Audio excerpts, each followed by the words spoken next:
हमें खुद नहीं पता था मेरी क्लास है, खुद रात में बताया गया इस बार मेरी क्लास है। जैसे तुम्हें बम फोड़ते हैं ना, वैसे मेरे ऊपर बम फोड़ा जाता है। अचानक ही मुझे बताया जाता है कि कल आना है क्लास लेनी है, अचानक मुझे फोन किया जाता है कि कल जाना है पूरा को क्लास लेनी है। ऐसा लगता है मैं बिल्कुल रेडी रहती हूँ क्लास लेने के लिए। सच में अपनी भी कई चीजें होती है ना, उनको साइड रख के फिर एकदम सडनली उठो आ जाओ के।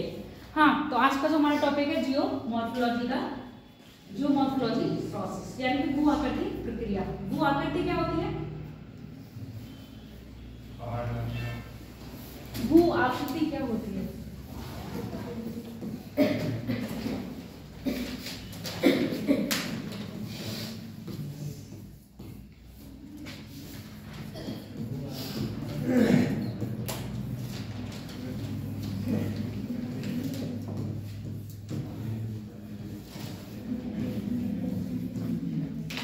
जियोमॉर्फिक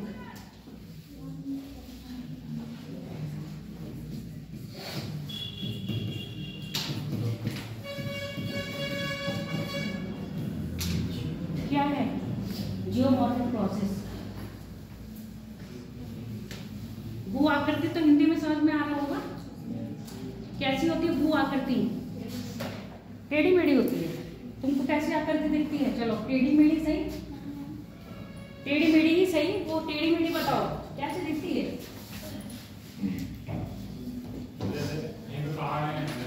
कहीं पर पहाड़ है, कहीं पर नदियां हैं, कहीं पर घाटियां हैं, है ना, कहीं पेड़ मैदान है।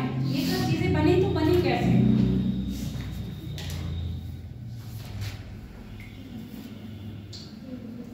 बताओ अभिषेक, तुम्हारी नाक कैसे उठी, तुम्हारी कान कैसे बनी, तुम्हारी आंख गड्ढे में कैसे गई है? कैसे बना? ये तुम्हारी नाक में तो होल क्यों आए हैं?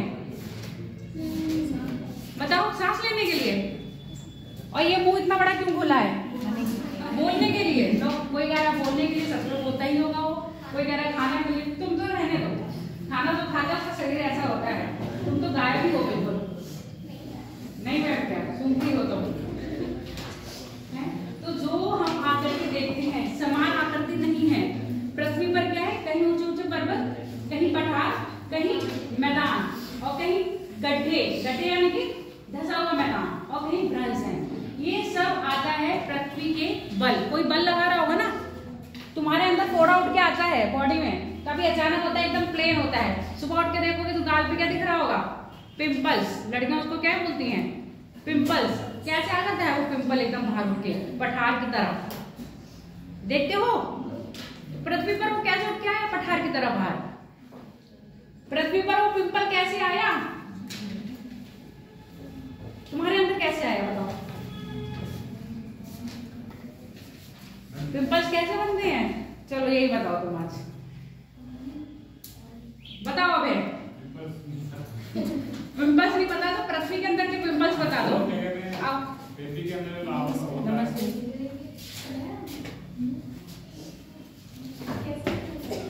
बढ़िया है।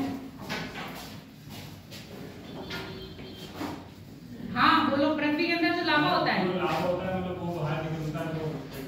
चलो जो लावा होता है उससे क्या बनते हैं? पठार बनते हैं और ज्वालामुखी पर्वत बनते हैं। ठीक, जो मैग्मा निकलता है पठार बनेंगे या ज्वालामुखी पर्वत बनेंगे। और जो पर्वत बन रहे हैं वो किससे बन रहे हैं? प्लेटों के टेक्टोनिक क्रिया के दौरान जो प्लेटें आपस में टकराती हैं उनसे बनते हैं। ठीक है। और उसके बाद कभी कभी देखते हो पृथ्वी का ऊपर तल होता है, कभी कभी ऐसा हो जाता है डोम की तरह दिखता है। वो डोम कुछ इस तरह से देखो, कहीं कहीं उठा हुआ ऐसी आकृति देखे हो जिसको हम बोलते हैं डोम। ये कैसे उठता है? यही डोम आपका बॉडी का क्या है? पिंपल है। जो भी पृथ्वी के ऊपर दिख रहा है या नीचे जा रहा है, ये सब क्या है? पृथ्वी के बल लगता है। और पृथ्वी के अंदर से जो बल लगता है उसको कहते हैं अंतरजातीय बल। ठीक है। अंतरजातीय बल अधिकतर क्या करेगा? पृथ्वी में विषमताएं पैदा करता है। विषमता का मतलब क्या आप सब लोग समान हो? फिजिकली देखने में भी समान नहीं हो और मेंटली देखने में भी समान नहीं हो। क्या है? सबका बॉडी की तरह समान है। किसी को पिंपल वाली बात समझ में आई होगी, किसी को अंतरजातीय वाली बात समझ में आई होगी, है वाली बात सबको समझ में आई होगी, पर जहां मैंने अंतर जातीय बल कहा होगा वहां किसी को समझ में नहीं आएगा। यानी कि इंटरनल फोर्स, ऐसा फोर्स जो पृथ्वी के अंदर काम कर रहा है, वही फोर्स सेम आपकी बॉडी के अंदर काम करता है और आपकी बॉडी में चेंजेस लाते हैं। आते हैं कि नहीं आते हैं, है ना। तो ऐसे ही एक पृथ्वी को अपनी बॉडी की तरह पृथ्वी समझो, पृथ्वी की भी एक ऐसी बॉडी है जो अंदर से कई क्रियाएं करती है, और उन्हीं क्रियाओं के कारण क्या होता है, पृथ्वी में ये विषमता आती है। तो अंतरजातीय बल क्या होता है, पृथ्वी के आकृति में विषमता पैदा करता है। जैसे कहीं पहाड़ बनाएगा, कहीं भ्रंश बनाएगा, कहीं पठार बनाएगा, कहीं डोम बनाएगा। और इसी के विपरीत होता है बहिर्जातीय बल।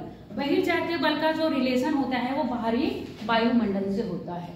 और बहिर्जातीय बल में क्या होगा, आपका वेदरिंग होगी, यानी कि इरोजन होगा। वेदरिंग, अपक्षय और अपर्दन, वेदरिंग और इरोजन होगा। वेदरिंग और इरोजन में क्या होगा,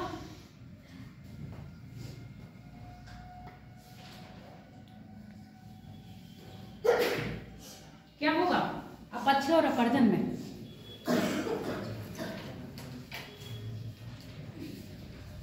कल के जियोग्राफी के पेपर के क्वेश्चंस देखोगे तो आधे से ज्यादा आपका दिमाग घूम जाए। देखा, किस किस ने देखे, पढ़ा हुआ को समझ में आया उसमें कि नहीं आया? सारा पढ़ा हुआ आया। और जलवायु के तो 2-3 क्वेश्चन बने थे, एक भूमध्य सागरीय के और एक यूरोपियन जलवायु। उसके बाद वायुमंडल में साध्यता किसकी, ह्यूमिडिटी की, आया था, पढ़े थे। सापेक्षिक भी बताया था, रिलेटिव भी बताया था, है ना, एब्सोल्यूट भी बताया था। अब बोलो, अब बताओ, जो बहिर्जातीय बल है उसका रिलेशन किससे, आपका वायुमंडल से। और ये क्या काम करेगा, जो पृथ्वी की आंतरिक बल यानी कि अंतरजातीय बल से क्या होता है, विषमता उत्पन्न हुई थी, उसको कम करने का काम करेगा। अपक्षय अपर्दन हो रहा है, सुने तो हो, इससे पहले अपक्षय अपर्दन बताएंगे क्या है अपक्षय और अपर्दन, बताओ। अबे चट्टानें वगैरह जो टूटती हैं, जो टूटना छटना, यानी कि अगर हम बात करें एक चट्टान खूब बड़ी है, इसका जो अपक्षय अपर्दन हो रहा है, और एक ही मैदान है, तो ये पृथ्वी पे समतल है ना, एक तरफ का है समान यानी कि समतल मैदान है, उसी की दूसरी तरफ क्या है, ऊंचा पठार है, तो कहीं ना कहीं विषमता लेके आ रहा है ये पृथ्वी में।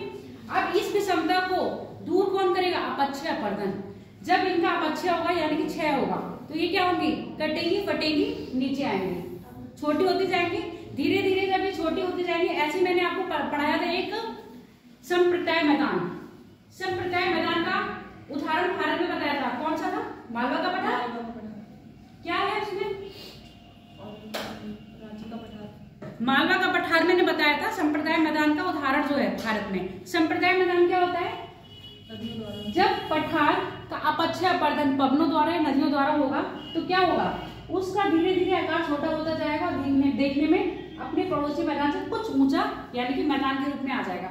जहां ये पठार इतना ऊंचा था, अब ये पठार कितना हो गया, नीचा हो गया। तो ये पठार को ऊंचा यानी कि विषमता थी, अब ये धीरे धीरे मैदान के लेवल में आ रही है, अपक्षय हो गया।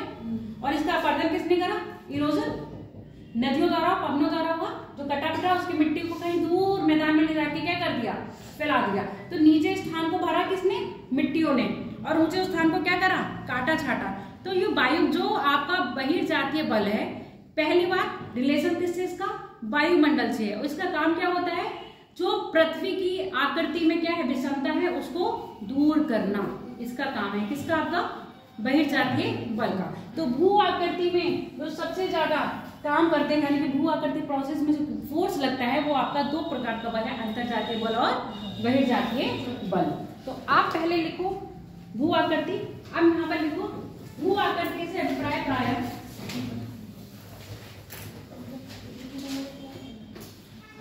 मैं पूरा छोड़ती बेटा, यहाँ मेरी क्लास हाँ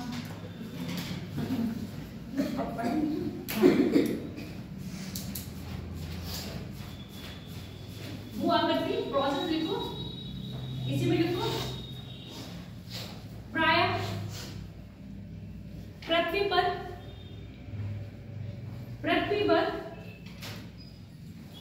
आकृति में विषमता पाई जाती है। प्राय प्रकृति में पृथ्वी पर आकृतियों में विषमता पाई जाती है। और एक और नहीं है चरण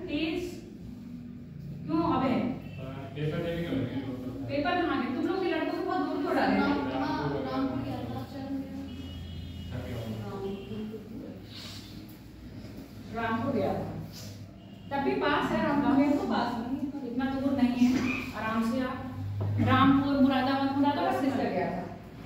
जुबैर का कहाँ गया था?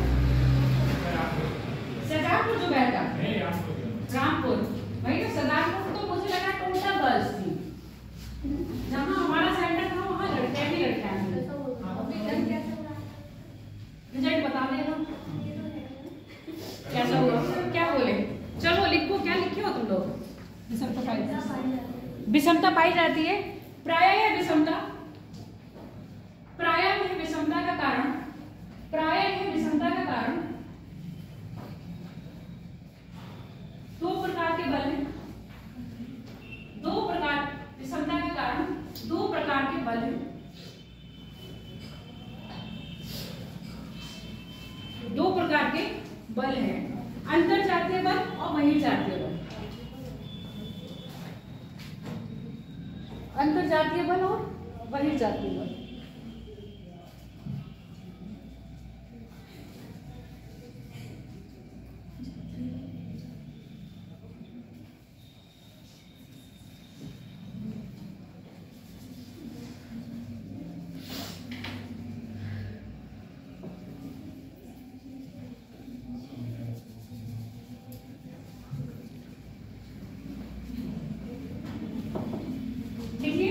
लिखो अंतरजातीय बल,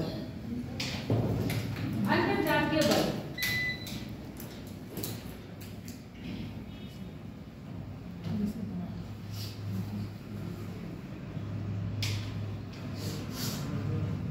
ये या तो पहले चित्र बना लो, ठीक है, बड़ा कर लो, पूरा स्ट्रक्चर बनाओ, ये पूरा पढ़ना है आज। हम क्यों अंतरजातीय बल को बनाएंगे? पूरा ये बना लो, सब काम में आएंगे। बार बार बनाने के लिए देखोगे, इसलिए एक बार ही बना लो, यहाँ पर आया है। विनय, तुम कैसे नंबर देने हैं?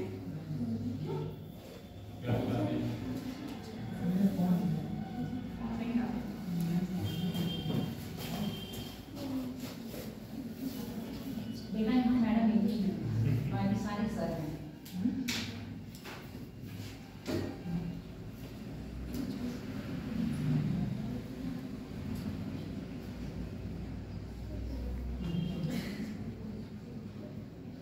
तुम लोग ऑनलाइन क्लास में कल वाला, आज जो कल वाला पेपर था ना, वही सॉल्व कर।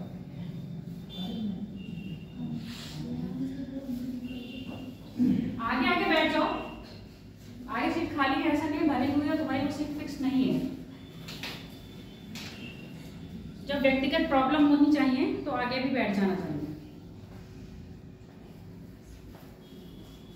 अब इसको उठा के मैं तुम्हारे पास नहीं ला सकती ना,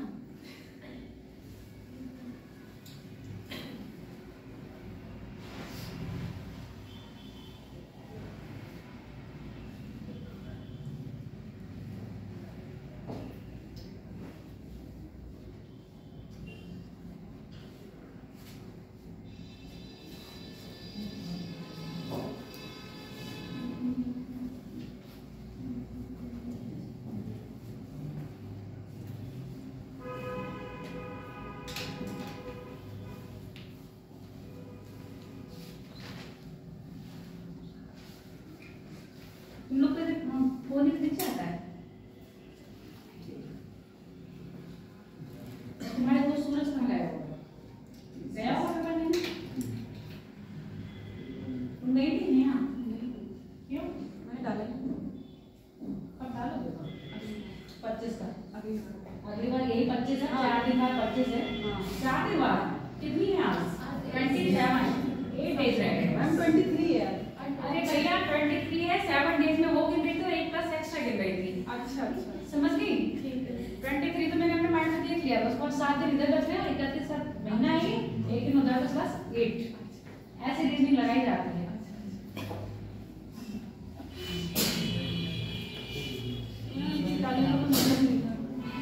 बताओ, यूपी का पेपर में यूपी स्पेशल नहीं था, यूपी का एक क्वेश्चन नहीं था, यूपी का एक करंट नहीं था।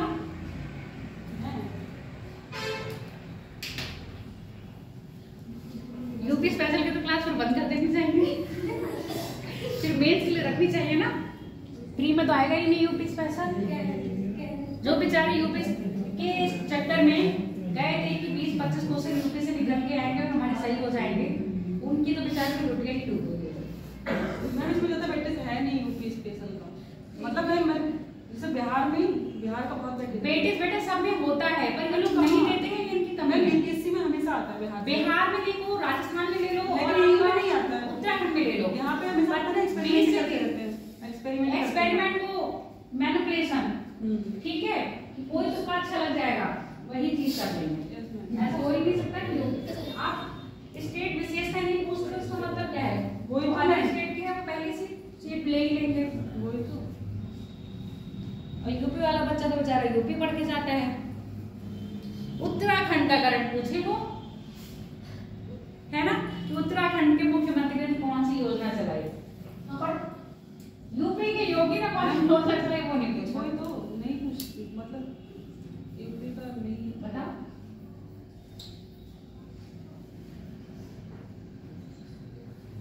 ठीक है, जैसा है एक्सपीरियंस लो और 2025 के लिए तैयार हो जाओ। हो गया ऊपर वाला? जल्दी जल्दी करो और जूम कर दे। क्या नहीं है, रुक चाहिए, जूम कर दे, ये बोल रहे दिख रहा है। तुम्हें तो वैसे भी नहीं दिखेगा। क्या नाम है तुम्हारा? ये हटा दो, लांसी। मोबाइल बीच में आ जाता है। मोबाइल का क्या करें, मोबाइल में सब कुछ है। तुम्हारी जिंदगी में मोबाइल ने बहुत जगह ले रखी है, अगर मम्मी पापा ना दिखें कोई टेंशन नहीं है, मोबाइल जरा सा भी दिखे तो हार्ट बीट कहाँ चला गया, कहाँ रह गया, क्यों हम क्या है तुम्हारा कौशल नहीं। अच्छी बात है। फिर तुम दोनों की क्या नाम है? देवकी हंसा। कहाँ से आई हो? यही से लोकल से है, Rajiv Colony. Rajiv Colony, railway के पास, रेलवे लाइन के पास। तो सब सेशन लास्ट हो गया, तब तुम आ रही हो। हिस्ट्री पूरी निपट गई, ज्योग्राफी पूरी निपटने वाली है, अभी नहीं है मैम, बाद में पता चला कुछ दिन का। और क्वालिटी पूरी हो गई, यूपी स्पेशल भी कंप्लीट हो गया मुझे लग रहा है, एनवायरमेंट्स भी कंप्लीट हो गया, मैथ भी कंप्लीट हो गई है?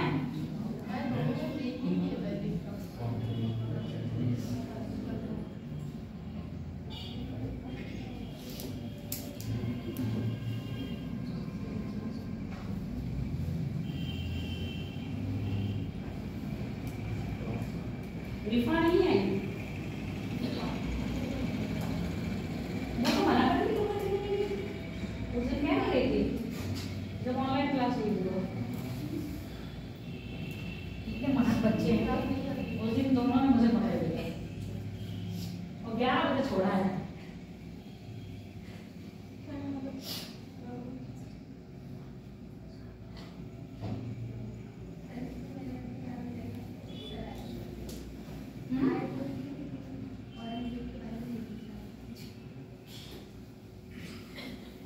याद हो गया ना? अब औरंगजेब कुछ नहीं है, हम उनके जो सैनिक है उनको याद कर लो, अब उनसे नहीं पूछा जाएगा, अब उनका लेवल और नीचे चला गया है। कैसे की मृत्यु कब हुई थी, ज्यादा सहाय की मृत्यु कब हुई थी, इसकी मृत्यु कब हुई थी, मुझे बात चला है। अकबर की मृत्यु सबको पता है, अब उनके सैनिकों की मृत्यु कब हुई वो बताओ, कब कब कौन मालूम था, क्रोनोलॉजी में लगाओ। अब आपसे पूछा जाएगा कि आपके घर में नौकर कितने थे और उन नौकरों की मृत्यु कब कब हुई है, उनको बताओ। पहला नौकर कब मरा, दूसरा नौकर वो पेपर से बाहर है।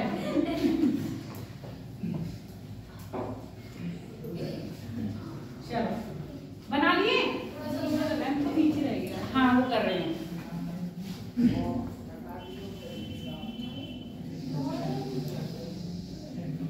जगह भी नहीं है।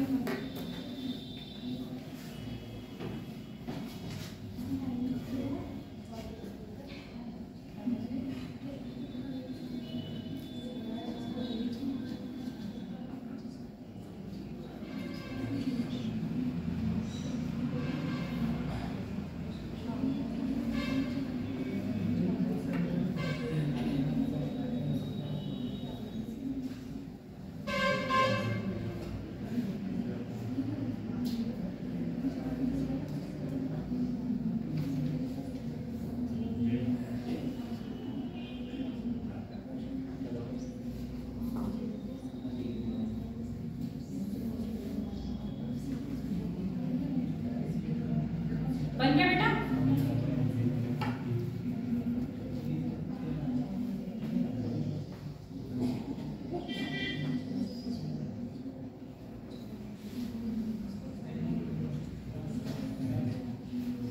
पलक नहीं है, पेपर से नहीं गई क्या पलक? हमने बन गया तो वो लेकिन कॉलेज में खुला है। कॉलेज में खुला है। तुम ट्रेन से आती हो? कितने बजे? 6 बजे चलती है। पूरनपुर 7 बजे पहुंचती है। नहीं, पूरे 6 बजे चलती है। पूरनपुर 6 बजे चलती है, यहाँ कितना क्या जाती है? 7:35 7:30। जब तक वहाँ बैठ गए थे स्टेशन।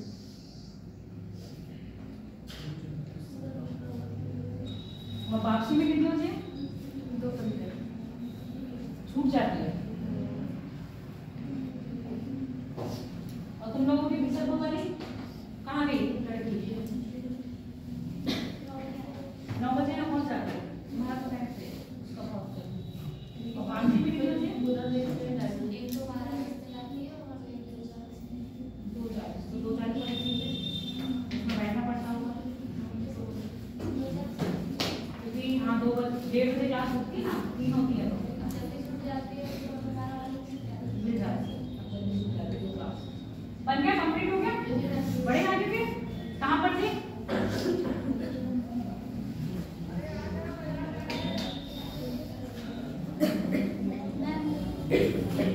हाँ रह गया है।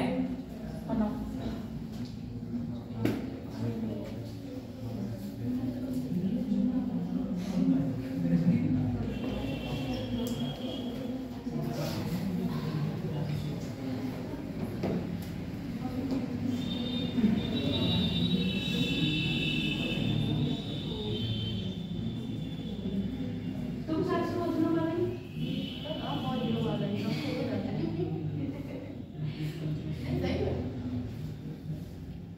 तुम 2-3 क्लास मेरी हुई है उधर, उसमें नहीं आएंगे। वही तो कह रही तुम पढ़ने वाला है। 2-3 क्या 7 अक्टूबर क्लास थी, उसके बाद मुझे लगा फिर अक्टूबर में आ गई थी। 2 क्लास हुई थी बीच में, 2 क्लास हुई थी, फिर मैं मैथ का रीजनिंग आ गई।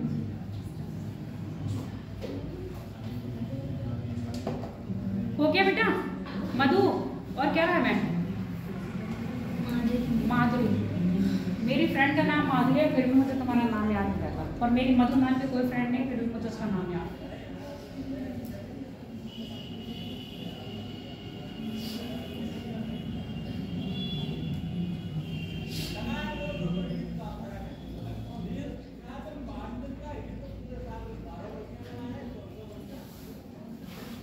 नदियों का डायरेक्शन पूछा गया था, कौन सी नदी कैसे फ्लो होके जाती है, याद है? अमूर नदी बताओ किधर फ्लो होती है, कहाँ गिरती है? अमूल नदी जर्मनी में। अमूर नदी नहीं मैम, नहीं मैम, वो पश्चिम की तरफ।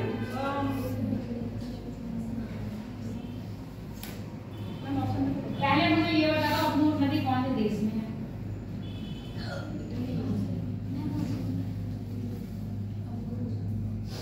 क्या पढ़ते हो? चलो बात कर रहे हैं, अभी हम किस बात पर आए हैं?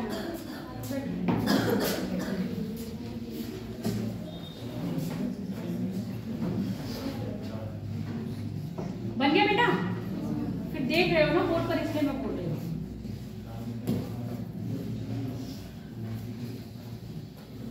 कलर चेंज वाला कहाँ गया मामला इसमें?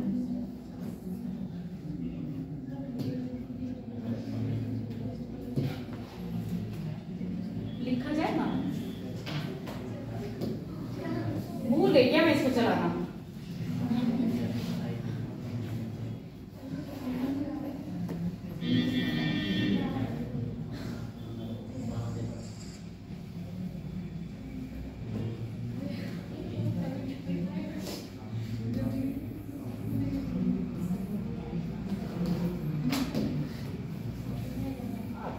यानी मेरा टच काम नहीं कर रहा, पेन का टच काम कर रहा है।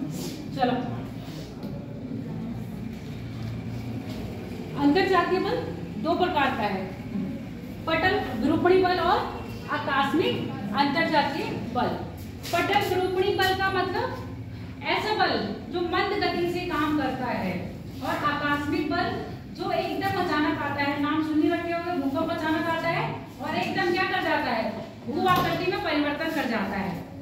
ऊंची ऊंची बिल्डिंगों को गिरा के कहाँ चला जाता है, कैसे बदल देता है, भूकंप आता है तो ऊंची ऊंची बिल्डिंग मलबे में कन्वर्ट हो जाती है ना। अगर धरातल समतल है तो क्या हो जाएगा, वहां भ्रंश पड़ जाएगा। तो ये क्या है, आकस्मिक है। ज्वालामुखी भी क्या है, आकस्मिक है। एकदम अचानक से ज्वालामुखी क्या होता है, ज्वालामुखी विस्फोट होता है और भू आकृति में क्या हो जाता है, परिवर्तन हो जाता है। तो जो भू आकृति में आकस्मिक परिवर्तन लाए हैं वो क्या हो गया, भूकंप, ज्वालामुखी। इसी के साथ आपका भूस्खलन ऐड कर लो, भूस्खलन इसी में ऐड कर लो, आकस्मिक बल में भूस्खलन। लैंडस्लाइड, लैंडस्लाइड होता है तो एकदम क्या हो जाता है, चेंज आ गया, पर्वत टूट गए। लैंडस्लाइड अधिकतर कहाँ होती है, पहाड़ों पर, नदियों के किनारे होती है। कटाव होता है ना, नदियां अपने साथ लैंडस्लाइड करके ले जाती हैं, मिट्टियां साइड के ले जाती हैं, मैदान को क्या कर देती हैं, कम कर देती हैं। तो वो भी क्या कर रही है, भू आकृति में परिवर्तन कर रही है। जो आकस्मिक होगा वो भूकंप, ज्वालामुखी और उसके साथ साथ आपका भूस्खलन से होगा। भूपटल विरूपण, ये दो प्रकार से होते हैं, महादेश जनक बल और पर्वतीय निर्माण बल। महादेश जनक बल, इसको महाद्वीपीय बल भी कहते हैं। ऐसा बल जो किसमें कन्वर्ट होगा, किसमें चेंज आएगा, महाद्वीपों में। अब महाद्वीपों में ये बल कैसे चेंज होता है, देखो एक तरफ आकृति बनाओ, ये समझो समतल है, क्या है, एक समतल मैदान है। अब कहीं इसमें बल लगेगा, अगर यहाँ नीचे से बल लगेगा तो क्या होगा, उत्थान होगा, तो लिखा हुआ है। और एक है उन मंजन बल, है ना, स्क्वायर अमेरिकन। अब यही जो समतल मैदान है, अगर ये तटीय क्षेत्र में हुआ या जलमग्न तट होगा, जलमग्न यानी कि समुद्र तट के पास होगा, अगर हम इसको आकृति ऐसे बनाए, यहाँ बन जाएगा कुछ इस तरह से। अगर हम बना दें तो ये हमारा क्या है, सागर। अगर यहां पर आकृति में चेंज आया बल के कारण तो इसको हम कहेंगे उत्थान। अब यहां क्या हुआ, अगर यहां चेंज आता है, यहां चेंज आके ये चीज उठती है तो इसको कहेंगे हम उन्मंजन। समझ में आ गया। उन्मंजन कौन से स्थान पर होगा, जहां समुद्र के पास यानी जलमग्न स्थान, समुद्र तल थोड़ा सा उठ जाए, उसको कहेंगे उन्मंजन। जहां स्थल, समान स्थल महाद्वीप पर अगर उठ जाता है तो उसको कहेंगे हम उत्थान। ठीक है, तो ये होगा अपलिफ्ट। इंग्लिश में बोलेंगे इसको अपलिफ्ट, यानी कि उठा तो उसको अपलिफ्ट कहेंगे। तो ये ऐसे बल कहाँ होगा, अंतर जातीय बल हो रहा है ना, अंदर से ही कोई बल लग रहा है। ऐसे समझो आप एकदम ऐसे बैठे हो, कोई काम करने का मन है ही नहीं, बैठे हो, पापा की डांट लगी, एकदम उठ गए, कोई फोर्स काम किया, क्या काम किया, अभी आपका बिल्कुल मन नहीं था उठने का, बैठे थे, पापा की डांट लगी और आप एकदम उठ गए, फोर्स लगा किसी चीज का, किसका फोर्स था वो, डांट का। किसकी डांट थी वो, पापा की, पर वो पापा की डांट बाहर की थी तो उसमें कोई काम नहीं हुआ, बहिर्जातीय बल था। अब एक आप चुपचाप बैठे हो, एकदम आपके अंदर से आत्मा जागी, नहीं मुझे ये काम कर लेना चाहिए, यानी कि पढ़ाई कर लेनी चाहिए, नहीं पढ़ेंगे तो हम फेल हो सकते हैं या नौकरी नहीं मिलेगी। तो ये जो उठ के एक अंदर से भाव आया और आप उठ के पढ़ने लगे, ये कौन सा हो गया, अंतरजातीय बल। समझ में आ गया। इसमें किसी और ने काम नहीं करा, आपके अंदर के ही बल ने काम करा, और जबकि जो पापा की डांट से आप उठ के गए वो बहिर्जातीय बल है। तो यहाँ अंतरजातीय बल परिवर्तन ला रहा है, महाद्वीपों में परिवर्तन लाएगा तो क्या बनेंगे, महाद्वीप में परिवर्तन दो प्रकार से लाएगा, उत्थान में और अधोमुखी, यानी कि डाउनवर्ड, अपवर्ड और डाउनवर्ड। अपवर्ड तो समझ में आ गया, अपवर्ड मतलब उठना, डाउनवर्ड मतलब नीचे होना। अब ये अपवर्ड और डाउनवर्ड की क्रिया दो जगह हो रही है, कहाँ कहाँ हो रही है, एक हो रही है स्थल पर और एक हो रही है सागरों में। क्लियर हो रहा है, एक स्थल पर हो रही है, सागर में हो रही है। जो स्थल में जब स्थल उठ रहा है उसको कह रहे हैं अपलिफ्ट, जब सागर में उठ रहा है यानी कि जलमग्न तट है, जलमग्न स्थान ऊपर उठ रहा है, उसको कहेंगे हम अमरजेंस। क्लियर हो गया। अब इतना लिखवाओ पहले, चलो लिखो पटल विरूपण बल। सबसे पहले हेडिंग डालो, अंतरजातीय बल लिखे हो, स्टैक बनाना नहीं है, सीधे सीधे लिखो। अंतर जातीय बल प्राय दो प्रकार के होते हैं, वहां लिखियो, वहां पर लिखियो। अंतर जातीय बल प्राय दो प्रकार के होते हैं, यहाँ पर लिखिएगा अंतर जातीय बल और बहिर्जातीय बल। अब पहले हेडिंग डालो अंतर जातीय बल, पहला हेडिंग डालो अंतर जातीय बल।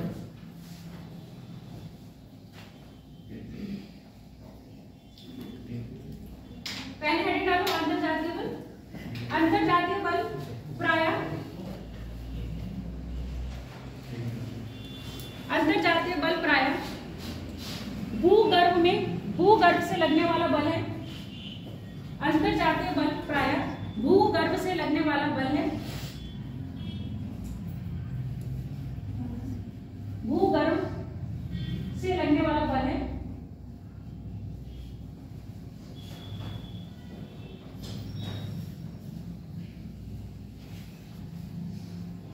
जो पृथ्वी पर विषमताओं को उत्पन्न करता है, जो पृथ्वी पर विषमताओं को उत्पन्न करता है।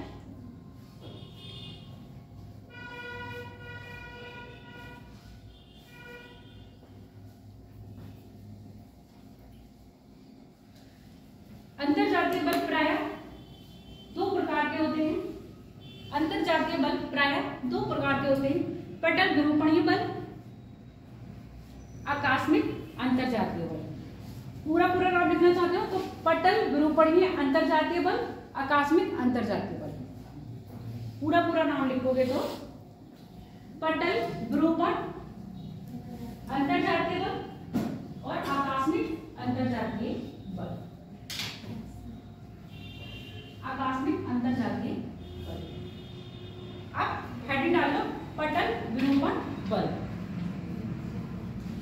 पटल विरूपण बल। अच्छा, इन जो बल हैं इनको जो हम दो आधार में बांट रहे हैं, ये तीव्रता के आधार पर है, ठीक है। कौन कितनी तीव्रता या कितना समय लेता है। अब ये बताओ किसकी तीव्रता ज्यादा होगी, किसकी तीव्रता कम होगी, कौन समय ज्यादा लेगा, कौन समय कम लेगा, यानी कि गति किसकी अधिक होगी, किसकी गति कम होगी। आकस्मिक की गति भी ज्यादा होगी, यानी कि तीव्रता बहुत ज्यादा होगी और समय भी बहुत कम ले रहा होगा। जैसे मैंने कहा अभी यहाँ बैठे हो, एकदम भूकंप आए, सेकंड में क्या हुआ, ये बिल्डिंग खंडर में और आप दफन, आप और हम क्या हो जाएंगे।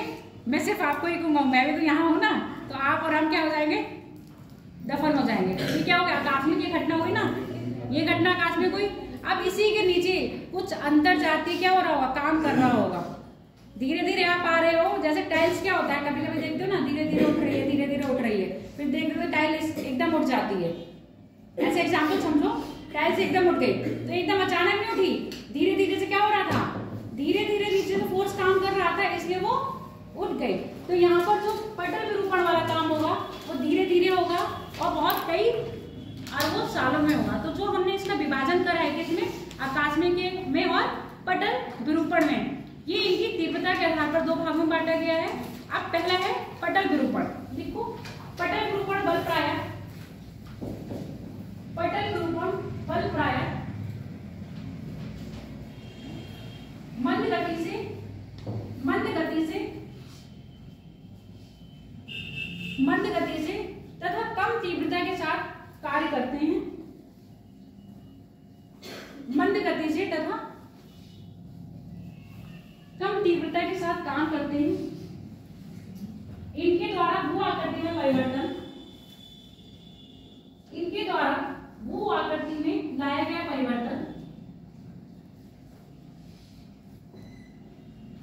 इनके द्वारा भू आकृति में लाया गया परिवर्तन कैसा होगा, विशाल होता है पर बहुत ही अरबों करोड़ों सालों बाद परिलक्षित होता है। इनके द्वारा लाया गया परिवर्तन कई वर्षों में परिलक्षित होता है, कई वर्षों में परिलक्षित होता है तथा ये विशाल आकृति का निर्माण करते हैं। जैसे पर्वत निर्माण हो रहे हैं, हिमालय बना विशाल आकृति है, किससे हुआ है आपके, ये अंदर जातीय बल, यही तो बात कर रहे हैं पटल विरूपण की। परिलक्षित क्या लिखे हो, लैंग्वेज बताओ मुझे। कई वर्षों में तथा विशाल भू आकृति का निर्माण करता है, विशाल भू आकृति का निर्माण करता है। पटल विरूपण बल प्रायः 2 प्रकार के होते हैं। पटल विरूपण बल सब 2 प्रकार के होंगे, कंफ्यूज हो जाओगे। पटल विरूपण बल प्रायः 2 प्रकार के होते हैं।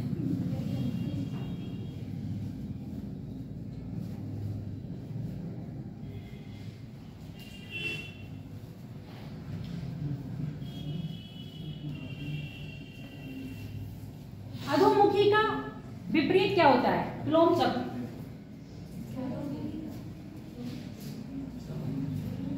अधोमुखी का विलोम।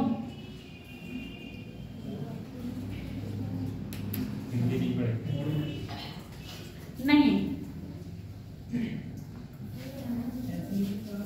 चलो ऐसे नहीं लिखना है। यहाँ पर उत्थान लिखा है, यहाँ उत्थान का मतलब अपवर्ड लिखो। 2 प्रकार के लग रहे हैं, अपवर्ड और डाउनवर्ड। सिर्फ अभी ये वाले वर्ड लिखना, ये मत लिखना।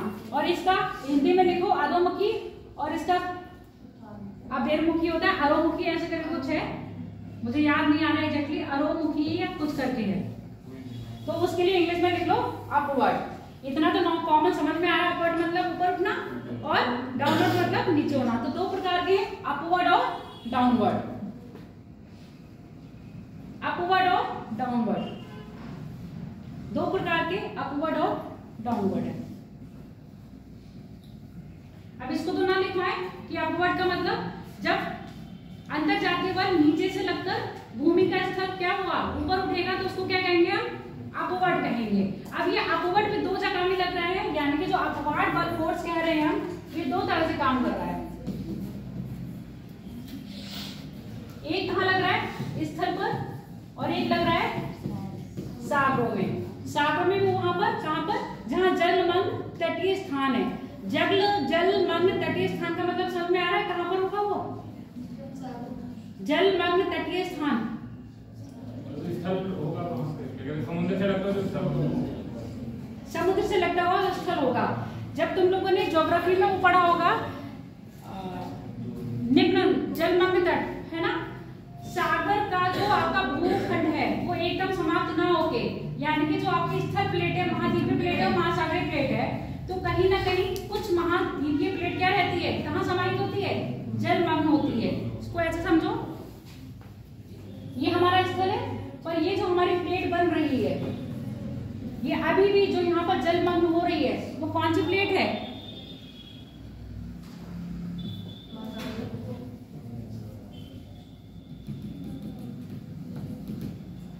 ये महाद्वीपीय प्लेट है और ये महासागरीय प्लेट है, और ये महाद्वीपीय प्लेट है।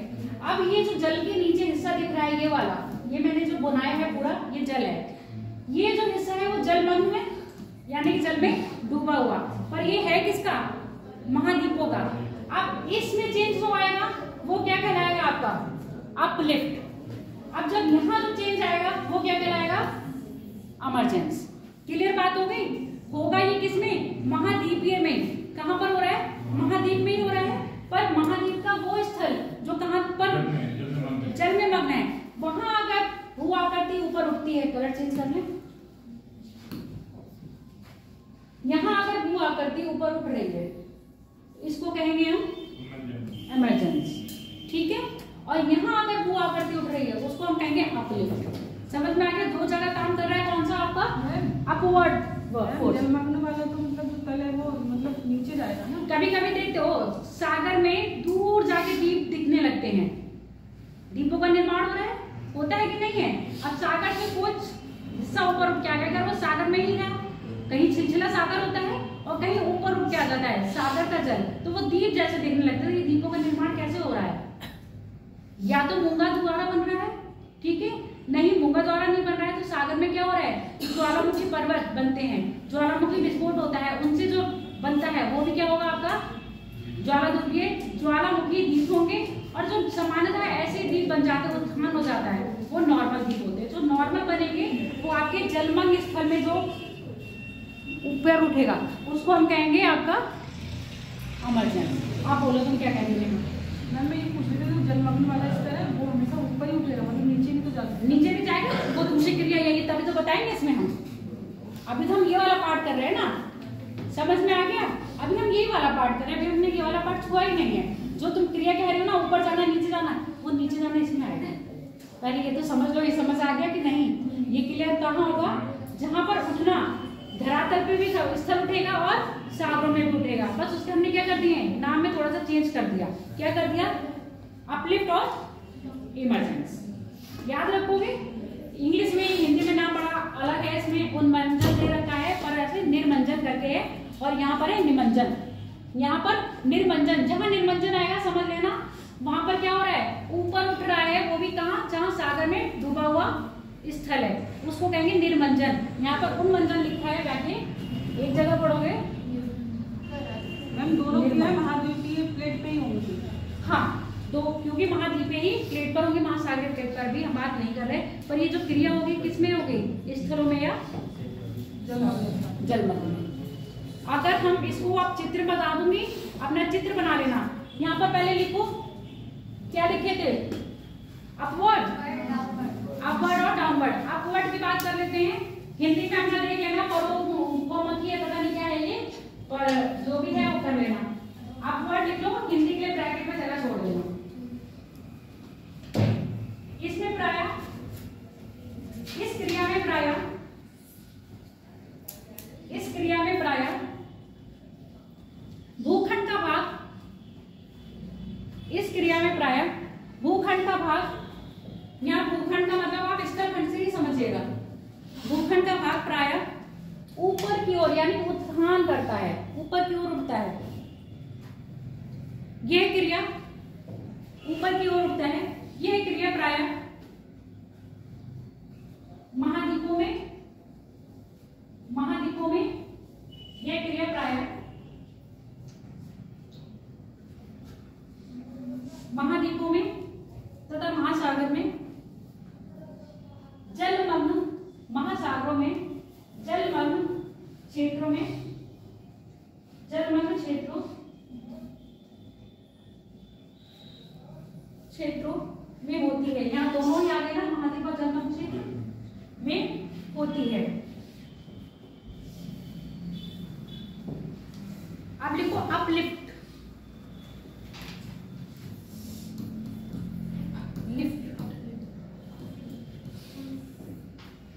अपलिफ्ट यानी कि उत्थान।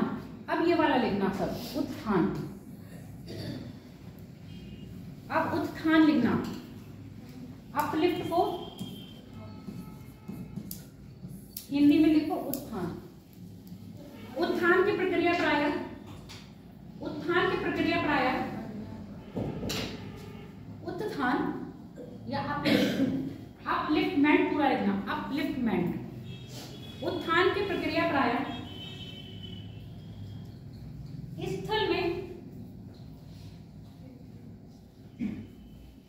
स्थल में अपने सीमावर्ती क्षेत्रों से, अपने सीमावर्ती क्षेत्रों की तुलना में कुछ ऊपर उत्थान की प्रक्रिया प्राय अपने सीमावर्ती क्षेत्रों के तुलना में कुछ ऊपर उठ जाने को, यहाँ पर क्या कह रहे हैं? उठ रहा है ना ऊपर, कुछ ऊपर उठने की क्रिया उत्थान कहलाती है। अब इसका चित्र ऐसे थोड़ा सा बना लो समझने के लिए।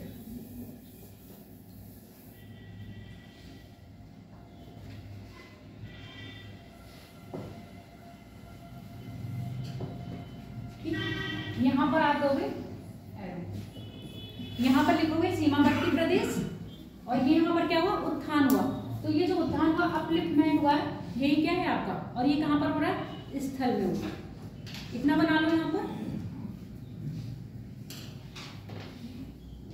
सीमावर्ती क्षेत्रों से उठ जाता है, जिसको क्या कह रहे हैं? अपलिफ्टमेंट।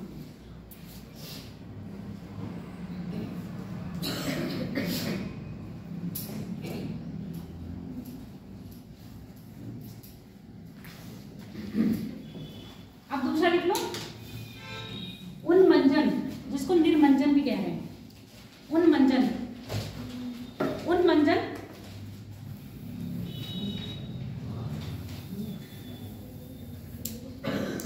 उन्मंजन बल, उन्मंजन बल।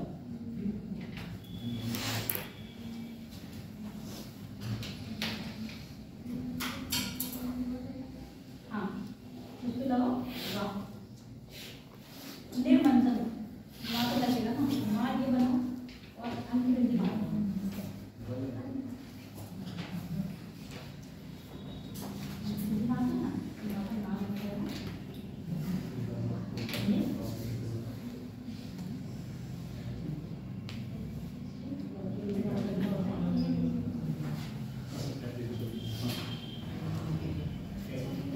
पहले इसमें लिख लो उन्मंजन या अमरजेंस, उन्मर्जन अमरजेंस बल प्राय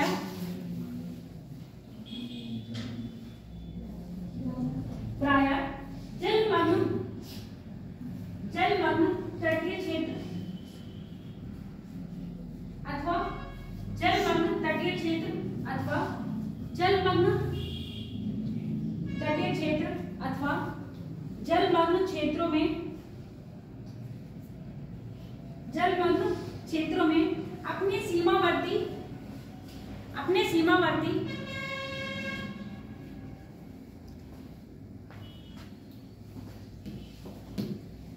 प्रदेश की तुलना में या सीमावर्ती क्षेत्र की तुलना में ऊपर उठने को उन्मंजन कहेंगे। उन्मंजन कहेंगे। क्रिया दोनों ही हो रही है। उन्मंजन कहाँ पर आएगा? जहाँ जलमग्न होगा। ठीक, जलमग्न स्थान पर अगर कोई भूखंड ऊपर उठेगा तो उन्मंजन कहलाएगा, और जलमग्न स्थान पे ना उठ के धरातल पर उठा, जहाँ पर जल नहीं है वहां उठेगा तो अपलिफ्ट कहलाएगा। क्लियर हो गया? अंतर समझ में आ गया? उठ रहे हैं दोनों जगह। अब ये वाला चित्र बना लो, जलमग्न स्थान बना लेना, और उसके साथ, और अगर इसको आगे और बढ़ाना चाहते हो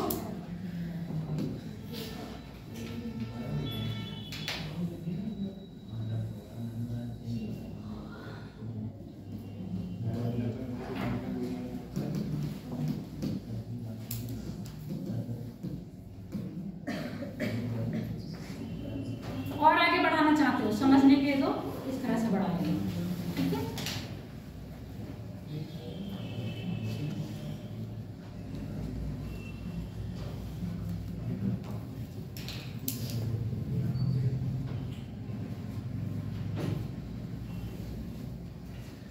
यहाँ लिख रहे हैं ना जलमग्न, जल में मग्न,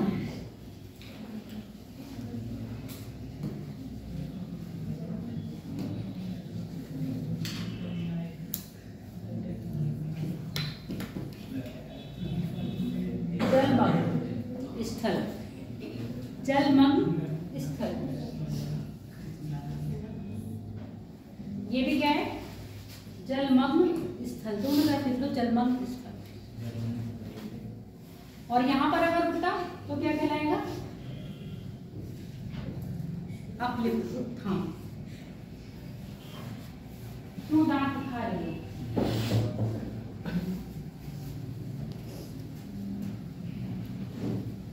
इतनी क्यों बचत कर रही हो? ये तो पहली बार टॉपिक पढ़ रही क्या बात है? तुम्हें 2 दिन का पता नहीं है कि 2 दिन पहले मैडम ने क्या पढ़ाया?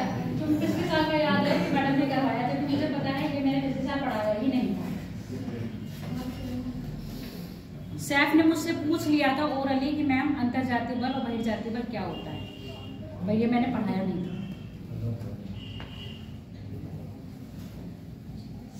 क्लियर हो गया इतनी बात? कौन सा बल निपटा है हमारा? ये वाला है ना। अब हम बात करेंगे पर्वत निर्माणकारी बल पर। आओ अंदर, बहुत जल्दी आए। अच्छा, तो नहीं आते, जल्दी आ सो क्यों रहे? कहाँ पढ़ा तो रामपुर पढ़ा, तो पास थे।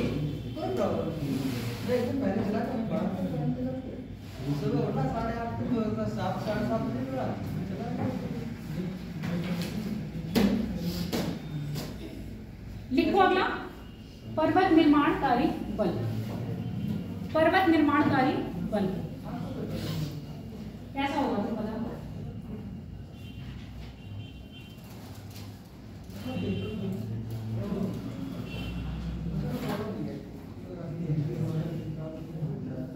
करंट में सबको प्रॉब्लम है, करंट तो बताने कहाँ से, इतने डेट कौन याद करता है।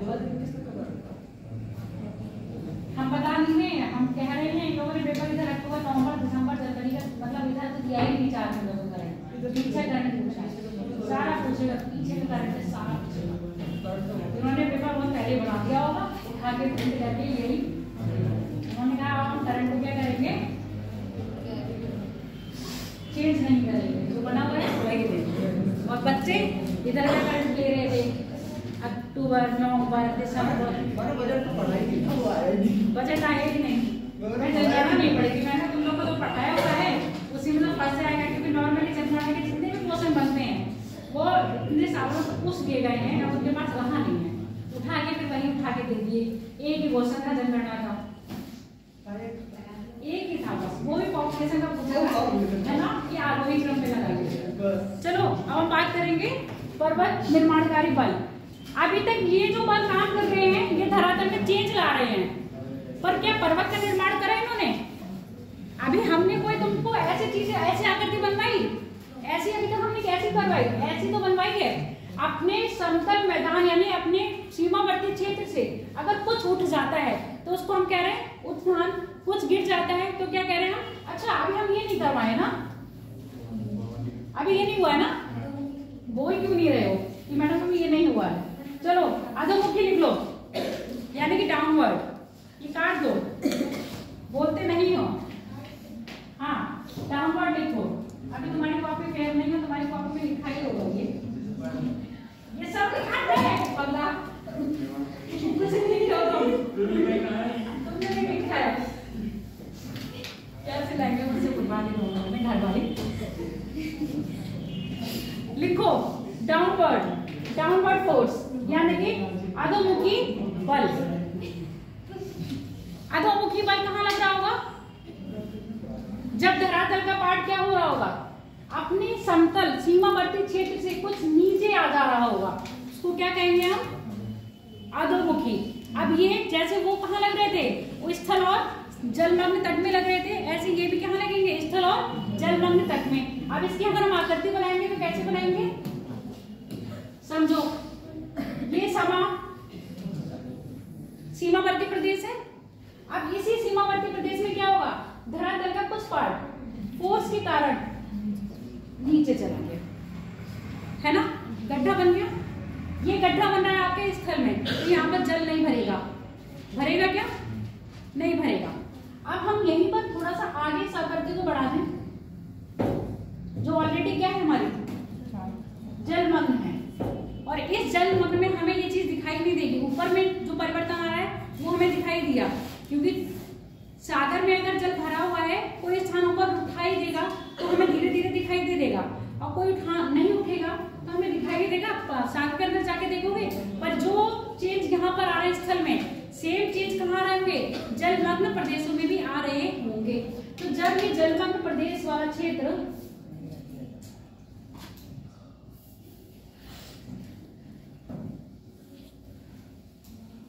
अपने सीमावर्ती प्रदेश से क्या हो जाएगा, थोड़ा सा नीचे आ जाएगा, तो हम कहेंगे सब इमरजेंस। वहां क्या हो रहा था? इमरजेंस, यहाँ पर सब इमरजेंस। सब इमरजेंस कहाँ होगा? जलमग्न क्षेत्रों में। जब सागर तल क्या हो जाएगा? नीचे हो जाएगा। यहाँ पर स्थल तल क्या हो जाएगा? नीचे। यहाँ सागर तल होगा, यहाँ पर स्थल तल होगा। सागर तल का मतलब वही चीज जो जलमग्न तल है धरातल का, वो अगर नीचे जाएगा तो क्या हो जाएगा आपका? सब इमरजेंस। और जब यहाँ पर स्थलखंड क्या होगा? नीचे दबेगा अपने सीमावर्ती क्षेत्र से, तब क्या होगा आपका? डाउनवर्ड। लिखो, क्या लिखे हो? अधोमुखी कृपया, अधोमुखी क्रिया में अधोमुखी क्रिया या अधोमुखी बल प्राय अधोमुखी बल प्राय धरातल के भाग को नीचे की ओर धंसता है, नीचे की ओर धंसता है। ये क्रिया प्राय स्थल तथा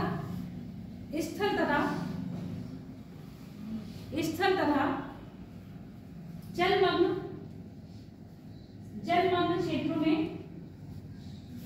ये क्रिया प्राय स्थल तथा जलमग्न क्षेत्रों में घटित होती है, जलमग्न क्षेत्रों में घटित होती है।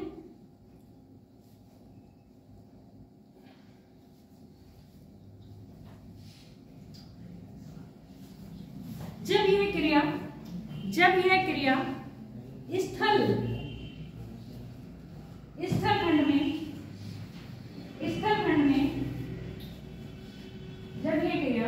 स्थल खंड में उसके सीमावर्ती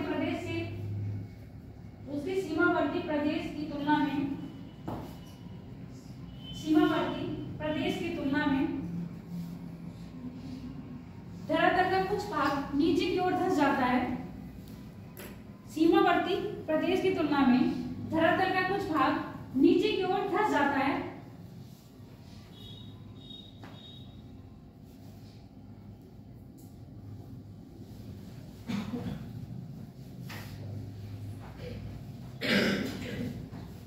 तो इसको अधोमुखी, तब इसको अधोमुखी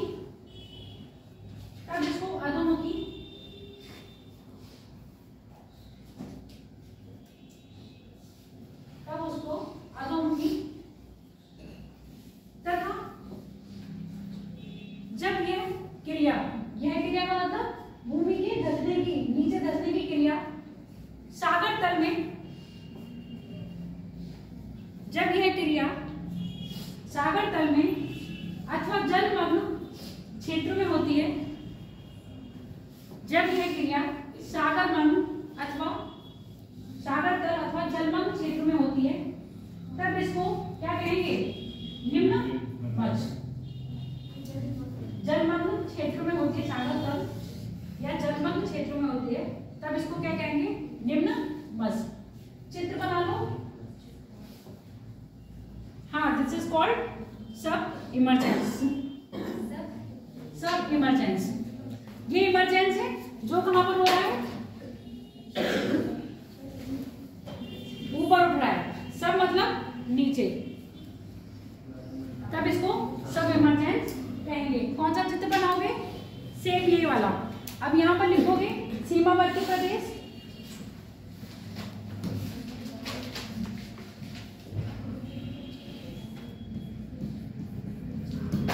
और यहां पर जो नीचे गिरा है उसको क्या लिखोगे? अधोमुखी। ये सीमावर्ती प्रदेश लिखोगे, यहां भी सीमावर्ती प्रदेश लिखोगे।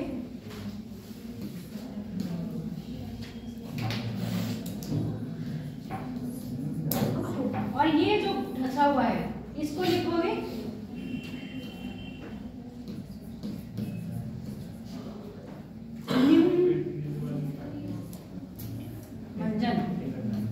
निमंजन। ठीक है, ये जो क्रिया है वो निमंजन की है।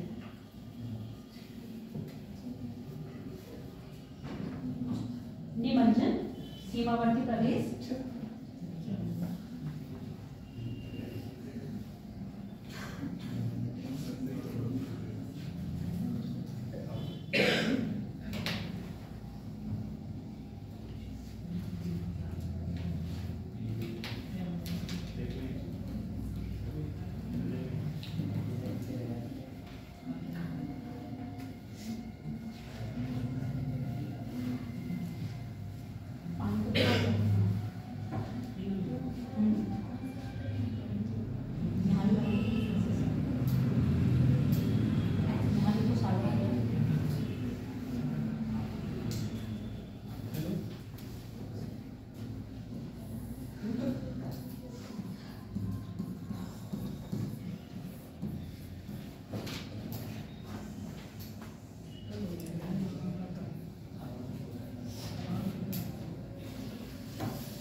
सागर तल स्लैश लगा के जलमग्न क्षेत्र।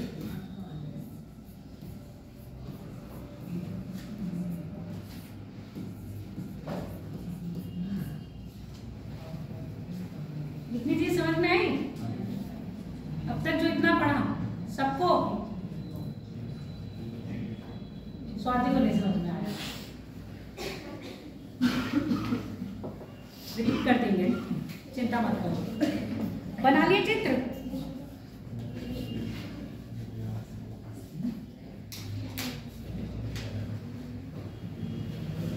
हो गया सबका?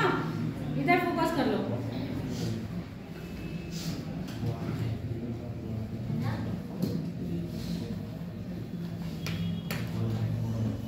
जो हमारा आज का टॉपिक सीधे सीधे भू आकृति है, यानी कि भूमि पे जो हमें आकृति दिख रही है, चाहे वो पर्वत हो, चाहे वो पठार हो, चाहे वो मैदान हो, चाहे वो घाटियां हो, चाहे वो भ्रंश हो, आज हम उनका फॉर्मेशन कैसे हो रहा है उसको पढ़ रहे हैं। उनका फॉर्मेशन दो तरह से होता है, एक अंतरजातीय बल और दूसरा बहिर्जातीय बल।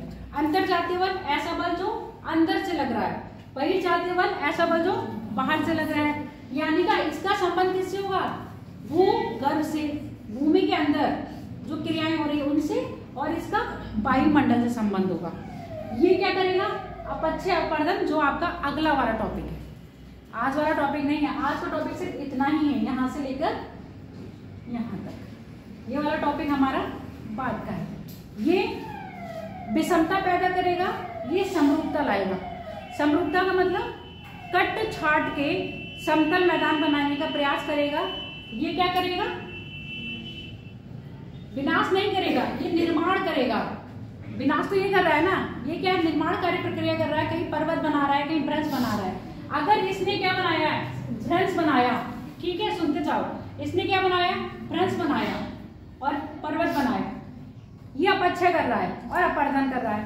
काटेगा छाटेगा, मिट्टी जो बनेगी उसको निचले स्थानों पर भरेगा जाके, समतल मैदान बना रहा है ये, और इसको छाट रहा है तो इसको क्या कर रहा है? नीचा कर रहा है, समतल मैदान बना रहा है। तो ये चीज क्या करेगा? बहिर्जात बल समरूपता लाता है, जबकि अंतर्जात बल विषमता लाता है। इसका संबंध पृथ्वी के आंतरिक घटनाओं से है, इसका संबंध वायुमंडलीय घटनाओं से, क्योंकि पवने हैं बाहर से आ रही है ना। अब अपक्षय में देखो, भौतिक होगा, रासायनिक होगा और जैविक होगा। क्या इसमें पृथ्वी का कोई काम है? भौतिक में तापमान होगा, वर्षा होगा, रासायनिक में वही जो वर्षा हुई उसके साथ रासायनिक क्रिया, केमिकल रिएक्शन के साथ जो अपक्षय होगा, ये सब चीजें होंगी आपके वायुमंडल पर आधारित है। जबकि यहाँ पर अभी वायुमंडल कुछ दिखा आपको, वायुमंडल जैसे कोई शब्द लाए तो जो बहिर है, जो बाहर से उसका संबंध है, बाहर यानी कि आपका वायुमंडल से। अब अंतरजातीय बल दो तरह से काम कर रहा है, पटल विरूपणी बल और आकस्मिक बल। इनकी तुलना में अगर हम इन दोनों की तुलना करें, पटल विरूपणी की और आकस्मिक की, आकस्मिक से सीधे पता चल रहा है अचानक होने वाला परिवर्तन, जो किसके द्वारा होगा? भूकंप के द्वारा होगा और ज्वालामुखी क्रियाओं। इसके साथ एक बताया भूस्खलन, जो भी क्या होगा? अचानक होगा, लेके आएगा। पटल विरूपण में इसका मैंने एग्जाम्पल सीधे सीधे दिया है। जब आपके फेस पर पिंपल्स आते हैं तो आप लोगों को पता नहीं चलता है, पर अचानक ही क्या दिख रहा है? पिंपल्स। एकदम अचानक नहीं आता है। आपके बॉडी में क्या होते हैं? हार्मोन्स क्या हो जाता है? एकदम चेंज होते हैं। कभी एकदम आराम से बैठे एकदम अचानक गुस्सा आ जाना, आपने सोचा था क्या गुस्सा आएगा, पर आपके बॉडी में अंदर से ही चेंज हुआ हार्मोन्स का। ठीक, देखते देखते कहीं बच्चा आपके साथ है, देखते देखते बहुत प्रेम आ रहा है उसको, हार्मोन्स एकदम ही बच्चे से क्या हो गई? नफरत, अंदर से ही क्या है? हार्मोन्स का चेंज है। आपके मन में तो नहीं, आपके उसमें तो नहीं आया, पर कन्वर्ट हुए आपके हार्मोन्स में, एकदम क्या हुआ? चेंज आया, जिससे आपका रिएक्शन किस में आया? मोशंस में बदला, आपके इमोशंस चेंज हो गए। समझ में आ गया? आपके इमोशंस एकदम चेंज होना आपके हार्मोन्स के ऊपर है। बॉडी आपके कब हार्मोन्स रिलीज करेगी और आपके इमोशंस चेंज होंगे। तो यहाँ पर पट विरूपण का मतलब ये हार्मोन्स जो हम लिए हैं, ये जो हम हार्मोन्स लेके आपको समझाए हैं, वो क्या है?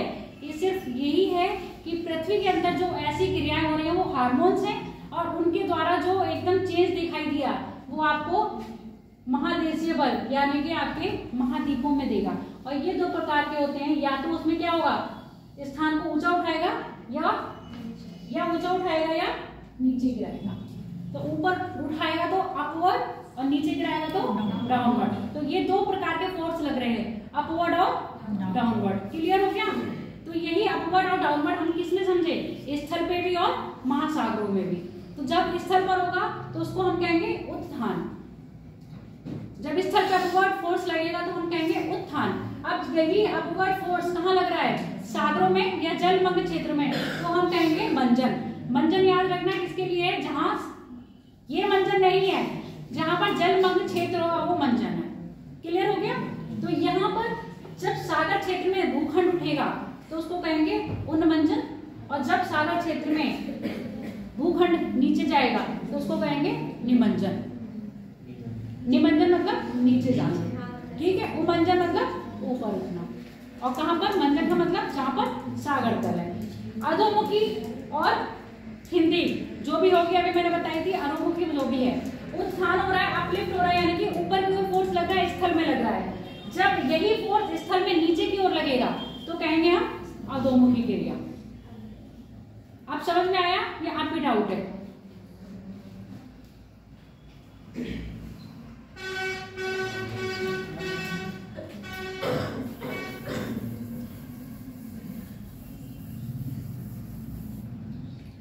इतना पार्ट पढ़ चुके हैं, ये टॉपिक पूरा खत्म हो गया। अब हम बात करेंगे पर्वत निर्माणकारी क्रिया। पटल विरूपण। पटल का मतलब पटला, पटला कौन सा पटला, जो हमारा प्लेट है उस पर जो लग रहा है। अब पटल विरूपण में महादेशीय और पर्वतीय निर्माण। पर्वत भी कहाँ पर निर्माण हो रहे हैं, इसी क्षेत्र में हो रहे हैं ना। पृथ्वी की जो प्लेट है उसी पर हो रहा है। अब ये पर्वत आपके महासागरों में भी बनते हैं और महाद्वीपों में भी बनते हैं। होते हैं कि नहीं होते हैं? महासागरों में पर्वत है और महाद्वीपों में भी पर्वत है। महाद्वीपीय पर्वत तो आपने देखे, पर महासागरीय पर्वत नहीं देखे। जब इतनी टेक्नोलॉजी आ जाएगी कि महासागर में आपको दिखाएंगे गहराई में ले जाके, तो आप महासागर के पर्वत भी देख लेंगे।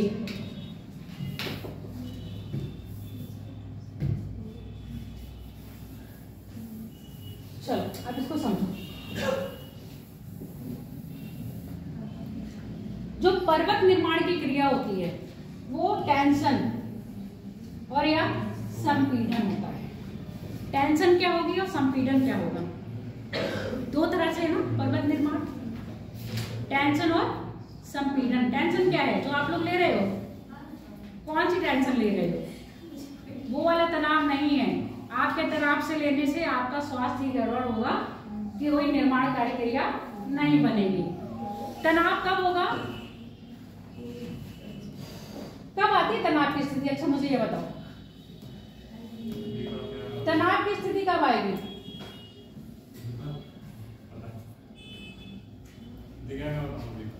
बताओ। और संपीड़न की स्थिति कब आएगी? मैंने दो चित्र बनाए हैं, एक तनाव का और एक संपीड़न का। आप मुझे बताओ तनाव का कौन सा है, संपीड़न का कौन सा है? मैंने ऊपर वाला संपीड़न का है। ऊपर वाला संपीड़न का है, नीचे वाला तनाव का है।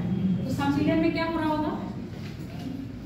दो प्लेटें पास में आ रही हैं, ऐसा कुछ है। चलो दो प्लेटें पास में आ रहे होंगे, यहाँ दो प्लेटें दूर जा रही होंगी, सिर्फ प्लेटें ही दूर जा रही होंगी। आप अपनी चुन्नी में तनाव दोगे, दुपट्टा या कोई कपड़ा या कोई कागज हाथ में ले लो और जरा उसे तनाव दो, देखो क्या होता है। एक एक्सपेरिमेंट कर ही लो, फिर हम बताएंगे। दो तनाव, बहुत सारे पेज हैं, करो जल्दी, उधार ले लो, उधार ले लो, करके दिखा रहे हो, चलो करो। और खूब तनाव दो, बहुत तनाव दो। तनाव की मात्रा कैसे रखो, या अलग अलग रखोगे? अगर मैं इसको खूब तेजी से खींचूं तो क्या होगा? तनाव जा रहा है ना, विपरीत दिशा में जा रहा है, एक दिशा में जा रहा है तनाव। ये तनाव बताओ, ये जो मैं अभी इसको दे रही हूँ, ये एक दिशा में है या विपरीत दिशा में है? एक ही दिशा में तो ऊपर से तो नहीं आ रहा है ना। एक ही दिशा में। अब इधर से मैं तनाव दूं, ऊपर से कोई और तनाव दे, जैसे रस्साकसी करते हो, दोनों तरफ से तनाव दिया जा रहा है, अपनी तरफ खींचने का प्रयास करा जा रहा है, रस्सी कमजोर हो जाती है तो होती है तो क्या होती, बीच में से टूट जाएगी ना। सेम यहाँ पर है, जब आप तनाव दे रहे हो तो ब्रेक होगा। क्या होगा? ब्रेक होगा। तनाव कहाँ पड़ रहा है? अभी मैंने दुपट्टा क्यों बोला या कागज क्यों बोला? इसको अगर हम मानते हैं, कौन था लड़की? तो मुझे भी दिखी लड़की, पर कौन सी लड़की थी? ये हमारा क्या है? सामान्य क्या है? स्थल है। जब इस स्थल पर क्या हो रहा है? तनाव आ रहा है, तो यहाँ पर दरार पड़ेगी। इसी दरार को हम क्या कहेंगे? भ्रंश। जो लिखा है देखो, तनाव से क्या बनेगा? चटकन आएगी और बनेंगे आपके भ्रंश। क्लियर हो गया? चटकन आएगी या तो दरार पड़ जाएगी, और दरार नहीं पड़ी, दरार का मतलब ऐसे, और दरार नहीं पड़ी तो क्या होंगे? भ्रंश बनेंगे। और भ्रंश कैसे होते हैं? कुछ इस तरह से। और दरार कैसी होगी? समझ में आ गया? जैसे आपके हड्डी में क्रैक आना, एक दरार दिखेगी, हड्डी टूट जाना, उंगली लटक जाएगी। समझ गए? डॉक्टर कहता है क्रैक आया है, यानी कि आपने ऐसा कोई काम कर लिया जिससे आपकी हड्डी में हल्का सा क्रैक आया, मामूली, थोड़ा सा दूध पीजिए, कैल्शियम खाइए, ये जोड़ भर जाएगा। ये जोड़ नहीं भरेगा, इसमें क्या करना पड़ेगा? डॉक्टर को प्लास्टर ऑफ पेरिस का एक लेप लगाना पड़ेगा। तो जब धरातल में टूट के भ्रंश बनेगा तो क्या बनेंगे? भ्रंश का निर्माण हो रहा है। और यहाँ पर अब भ्रंश में पर्वत भी आ रहे हैं, क्योंकि आप यहाँ पर बात कर रहे हो ना पर्वत निर्माणकारी क्रिया। अब ये जो धरातल है, अगर ये वाला सेम रहे स्थिर और ये वाला उठ जाए तो क्या बनेगा? इधर से देखने में पर्वत लगेगा आगे कि नहीं? ये वाला सीमावर्ती क्षेत्र क्या रहेगा? स्थिर रहेगा। बीच वाला फोर्स लग के ऊपर उठ जाएगा तो पर्वत बनेंगे। ऐसे पर्वत कौन से पर्वत कहलाते हैं? ब्लॉक पर्वत, है ना, कहलाते हैं। भारत में सतपुड़ा रेंज ब्लॉक पर्वत का उदाहरण है, जिसके दोनों किनारे क्या है? नीचे जैसे या कहो सेम है और बीच का उठ गया है, तो भ्रंश आएंगे या तो क्या होगा? इस प्रकार की कुछ निर्माणकारी क्रिया बनेगी। अब यहाँ से देखने में ये क्या बनेंगे?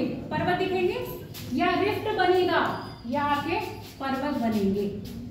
रिफ्ट और रैम किसके उदाहरण है? आपके फॉल्टिंग के। जब तनाव होगा तो क्रैक आ गया, फॉल्टिंग होगी।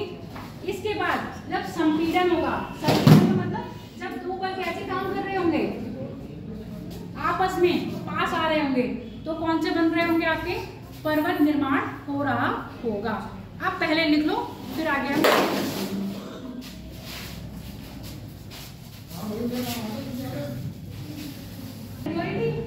और पोलर का सिद्धांत था, उसमें पावलोव का सिद्धांत था। ऑन कर देंगे, ठीक है। पहले हेडिंग डालो आपका पर्वत निर्माणकारी बल। पर्वत निर्माणकारी बल लिख लियो, इसी में लिखो पर्वत निर्माणकारी बल। पर्वत निर्माणकारी बल प्रायः धरातल पर पर्वतों का निर्माण करता है। पर्वत निर्माणकारी बल प्रायः धरातल पर पर्वतों का निर्माण करता है।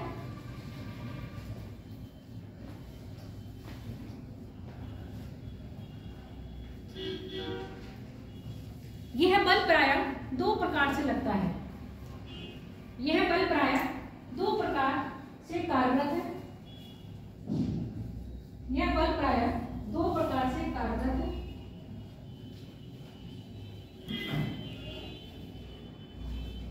यह बल प्रायः दो प्रकार से कार्यरत है। कौन कौन से? टेंशन और कंप्रेशन, तनाव और संपीड़न। तनाव और संपीड़न।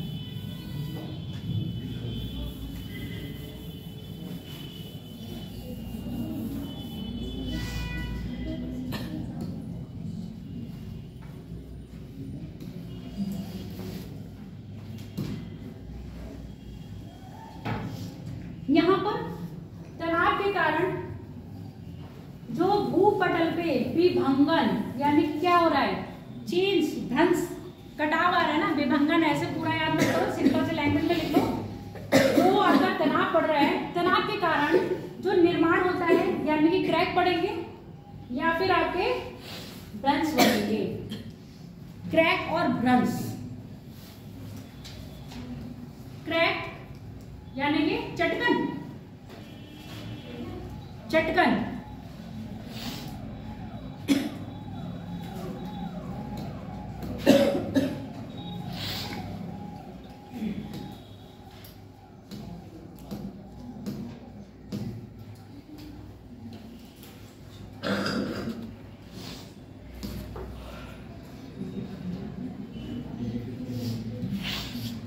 चटकन को पढ़ना नहीं है, पढ़ना है तो सिर्फ तनाव को उसको पढ़ना है, भ्रंश यानी कि फॉल्टिंग। भ्रंश प्राय, भ्रंश लिखो, भ्रंश, भ्रंश का निर्माण प्राय, भ्रंश का निर्माण प्राय, भ्रंश का निर्माण प्राय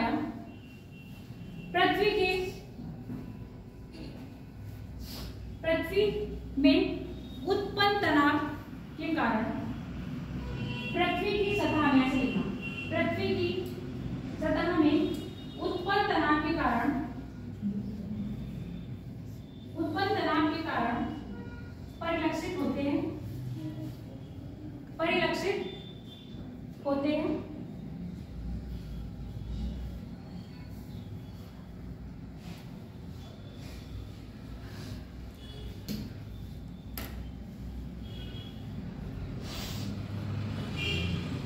अभी तुम्हें हमने उद्गान और क्या बताया था, अधोमुखी।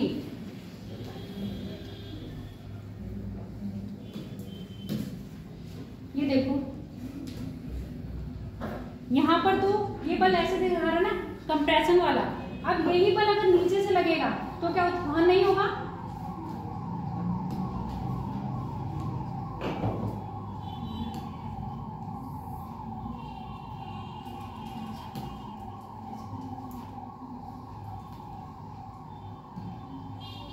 अगर हम इस बल को नीचे से लगाएं तो ये उत्थान हुआ। जो चित्र बनवाया था अभी देखो ऐसे। अब यहाँ पर भी कंप्रेशन वाले दिखा रहे, कंप्रेशन को भी हम हटा दे रहे हैं, और यही बल अगर ऐसे लगेगा तो क्या होगा? धसेगा। यही चित्र जो हम आपको अभी बनवाए थे वो यही है। समझ में आ गया? अब हम बात करें फॉल्ट की। फॉल्ट में भी लिखिए क्या हो ये बताओ।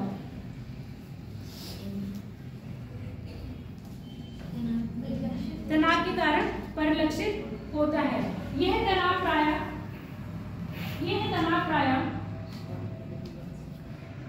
विपरीत दिशाओं में कार्यरत होते हैं। यह तनाव प्राय विपरीत दिशाओं में कार्यरत होते हैं।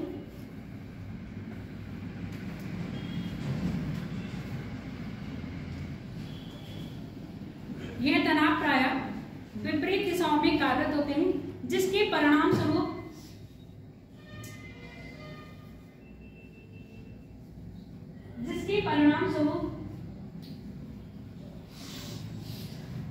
धरातल पर भ्रंश का निर्माण होता है। जिसके परिणाम स्वरूप धरातल पर भ्रंश का निर्माण होता है।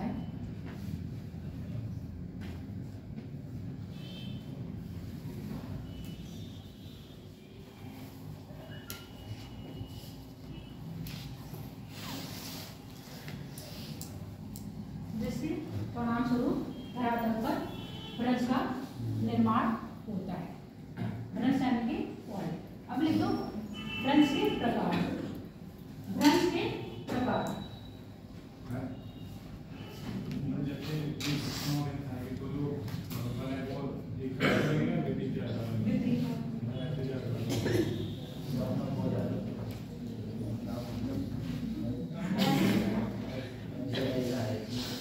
अभी हमारे घर के ऐसे खुली हुई है। जब तनाव लगेगा तो ऐसे जो मैंने देखा रस्सा कैसे वाला है, रस्सी कमजोर होगी ना तो क्या होगा? बीच में से टूट जाएगा। अब जब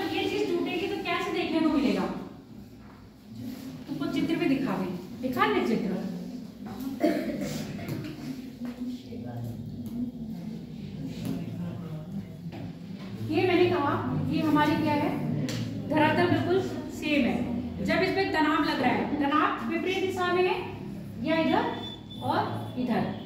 अभी मैंने कहा एक ही दिशा में, क्योंकि मैं इसको एक ही दिशा में खींच रही थी। अब इसको कोई ऊपर से खींचता तो ये बीच में से क्रैक हो जाता। तो सेम यही है, धरातल पे जब तनाव होगा, सरफेस क्या कहते हैं, सरफेस टेंसेस या सरफेस टेंशन पृष्ठ तनाव फिजिक्स में है ना, सरफेस टेंशन। जब ये तनाव क्या लगेगा, धरातल पे लगेगा, तो कुछ भाग इधर खींचने की कोशिश करेगा, कुछ भाग इधर कोशिश करेगा। जब इनका भाग एकदम बराबर होगा, अगर ये मान लो इसकी शक्ति अधिक होती, इसकी शक्ति कम होती, तो ये इसको इधर खींच लेता, तो कुछ आता, हल्का सा चटकन लगती। अब इसकी पावर क्या है, ज्यादा है, इसकी पावर भी उतनी है, सेम है। दोनों ही क्या कर रहे हैं, एक ही तरीके से स्पीड में खींच रहे हैं। इसमें क्या पड़ेगी, दरार। और कुछ दरार ऐसी पड़ सकती है, जैसे हम अफ्रीका में देखते हैं विक्टोरिया रिवर, सुने हो, रिवर विक्टोरिया झील, भ्रंश झील है ना। भ्रंश झील का मतलब क्या है, जहां भ्रंश पड़ा तो उसमें क्या पड़ गया, पानी, तो ये भ्रंश झील का निर्माण करा। जब ये दरारें बन जाएंगी और यहाँ पर ऐसे स्थलखंड है पूरा, बीच में क्या बना, दरार, पूरी तरह अलग नहीं हुई है।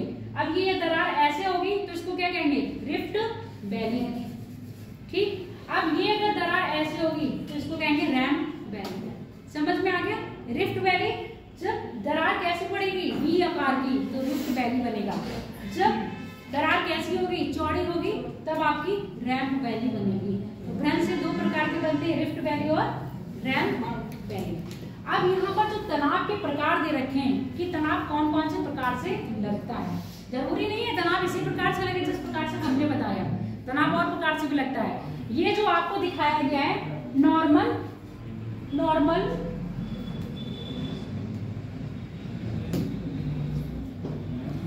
फॉर्मेशन, सीधे सीधे पृथ्वी का जो एक टुकड़ा है वो आपको ऐसे दिखा दिया है, ऐसे ही। जब यहाँ पर तनाव लगा, नॉर्मल फॉल्ट में क्या होगा, जो चीज मैंने बताया, मतलब जो हम बताए हैं कि फॉल्ट अधिकतर अपोजिट लगेंगे। तो यहाँ पर एक इधर जा रहा है और एक इधर जा रहा है, ये फॉल्ट अपोजिट हुआ, तो ये क्या हो रहे हैं, अलग होने का प्रयास कर रहे हैं। अब जब ये फॉल्ट क्या होगा, रिवर्स फॉल्ट होगा। रिवर्स मतलब इधर और इधर लगेगा, तो ये ऊपर चढ़ेंगी। भाई बल लग रहा है ना रिवर्स में, तो अब सरकेगा ना।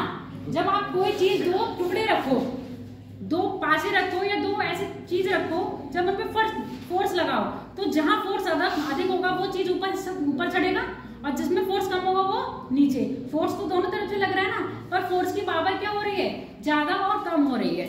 यहाँ पर क्या है, कंप्रेशन हो रहा है, फॉल्ट बनेंगे ना, कंप्रेशन तो हो रहा है, पर दोनों एक ही तरफ में लग रहा है। ये विपरीत दिशा में जा रहे थे तो यहाँ भ्रंश बन रहे थे। जब यहाँ पर होगा, जिस फोर्स अधिक होगा तो क्या होगा, ऊपर चढ़ने का प्रयास करेगा। जब ये ऊपर चढ़ने का प्रयास करेगा तो यहाँ से देखने में क्या होगा, भ्रंश बनेगा ना, बना। तो ऐसे क्या है, भ्रंश का निर्माण होगा। अब यहाँ पर ये सीधी सीधी रेखा में, अब ये कहीं भ्रंश ऐसे तिरछा बनेगा, कोई जरूरी थोड़ी ना है कि क्रैक हमेशा ऐसे ही आएगा। क्रैक तिरछा भी तो आ सकता है, फोर्स तिरछा काम भी तो कर सकता है, कोई जरूरी नहीं 90 डिग्री पे करे, 45 डिग्री पे भी कर सकता है।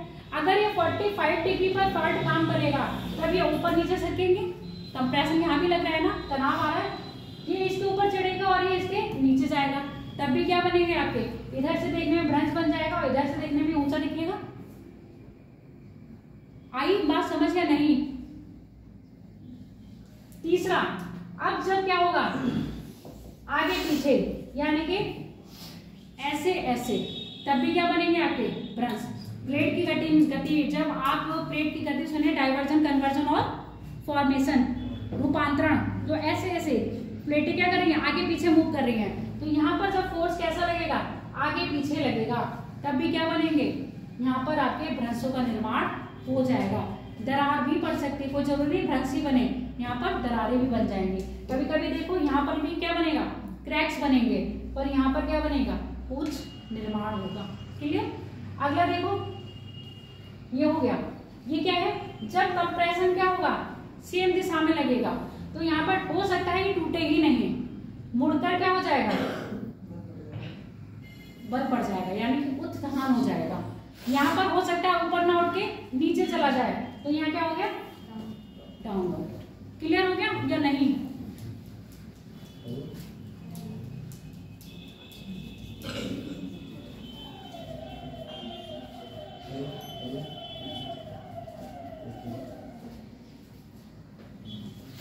ये है आपके फॉल्ट के प्रकार। यानी कि क्या बोले थे, हॉर्स पर्वत कब बनेंगे, पूछा जाता है हॉर्स पर्वत का निर्माण कैसे होता है। जब आसपास का सीमावर्ती क्षेत्र या मैदान स्थिर होंगे, बीच में फोर्स लग के बीच का स्थान उठ जाएगा, तो वो क्या हो जाएंगे, हॉर्स पर्वत बनेंगे। जैसे जर्मनी का हॉर्स पर्वत क्या है आपका, हॉर्स के ही नाम पे उसको रखा गया है। जर्मनी में हॉर्स पर्वत है, उसका निर्माण कैसे हुआ है, पृथ्वी में वही तनाव के कारण जो बीच का हिस्सा उठ गया, बन गया क्या, पर्वत। एक्चुअल में वो पर्वत नहीं था, पर क्या हो गया, पृथ्वी के आंतरिक तनाव के कारण हिस्सा ऊपर उठा और उसने किसका रूप ले लिया, पर्वत का। तो ऐसे जो पर्वत बनेंगे वो हॉर्स पर्वत बनेंगे। अब यहाँ पर देखो, जब यहाँ पर क्या होगा, यहाँ पर भी स्टेबल था, यहाँ पर आसपास का मैदान क्या होगा, धंस जाएगा। यहाँ बीच का उठ रहा था, यहाँ क्या होगा, आसपास का। इसको ऐसे समझो, एक तो पैन चले जाते हैं, ये भी आफत है।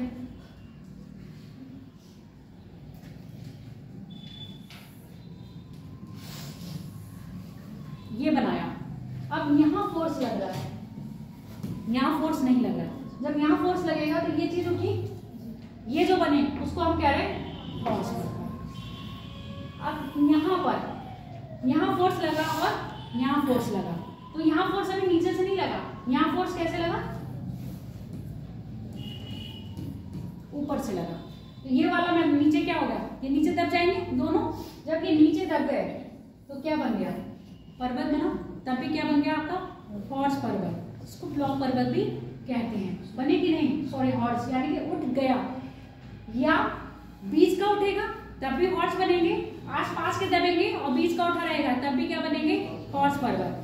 अब जब यहाँ पर रिफ्ट वैली या ब्लॉक माउंटेन, रिफ्ट वैली या ब्लॉक माउंटेन, वैलियां कब बनेंगे, माउंटेन कब बनेंगे, जब स्थलखंड सेम है, बल कहाँ लगा, बीच में, यहाँ ऊपर लगा, ऊपर उठा, यहाँ पर बल बीच में लगेगा और क्या गिराएगा, बीच वाले हिस्से को नीचे गिराएगा। जब यहाँ बीच वाले हिस्से को नीचे गिराया तो क्या बना, रिफ्ट वैली बनी या रैंप वैली बनी। और जो ये उठा हुआ हिस्सा है वो कहाँ से क्या दिखाई देगा आपको, पर्वत की तरह दिखाई देगा। समझ में आ गया? तो ये क्या हो गए, ब्लॉक माउंटेन हो गए। जैसे सतपुड़ा, सतपुड़ा के उत्तर में कौन सी नदी बहती है, नर्मदा। सतपुड़ा के दक्षिण में ताप्ती। बीच में क्या है, सतपुड़ा पर्वत। किसका उदाहरण है, ब्रज घाटी का। और क्या विंध्यन ब्रज का है, नहीं, क्यों,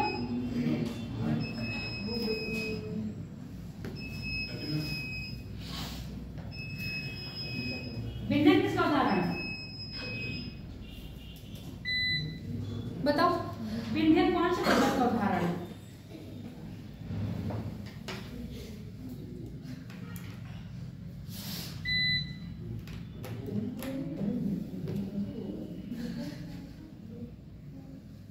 बताओ, किसी को कुछ नहीं पता है, सब मुंह बांध के बैठे हो, पढ़ाई करा करो।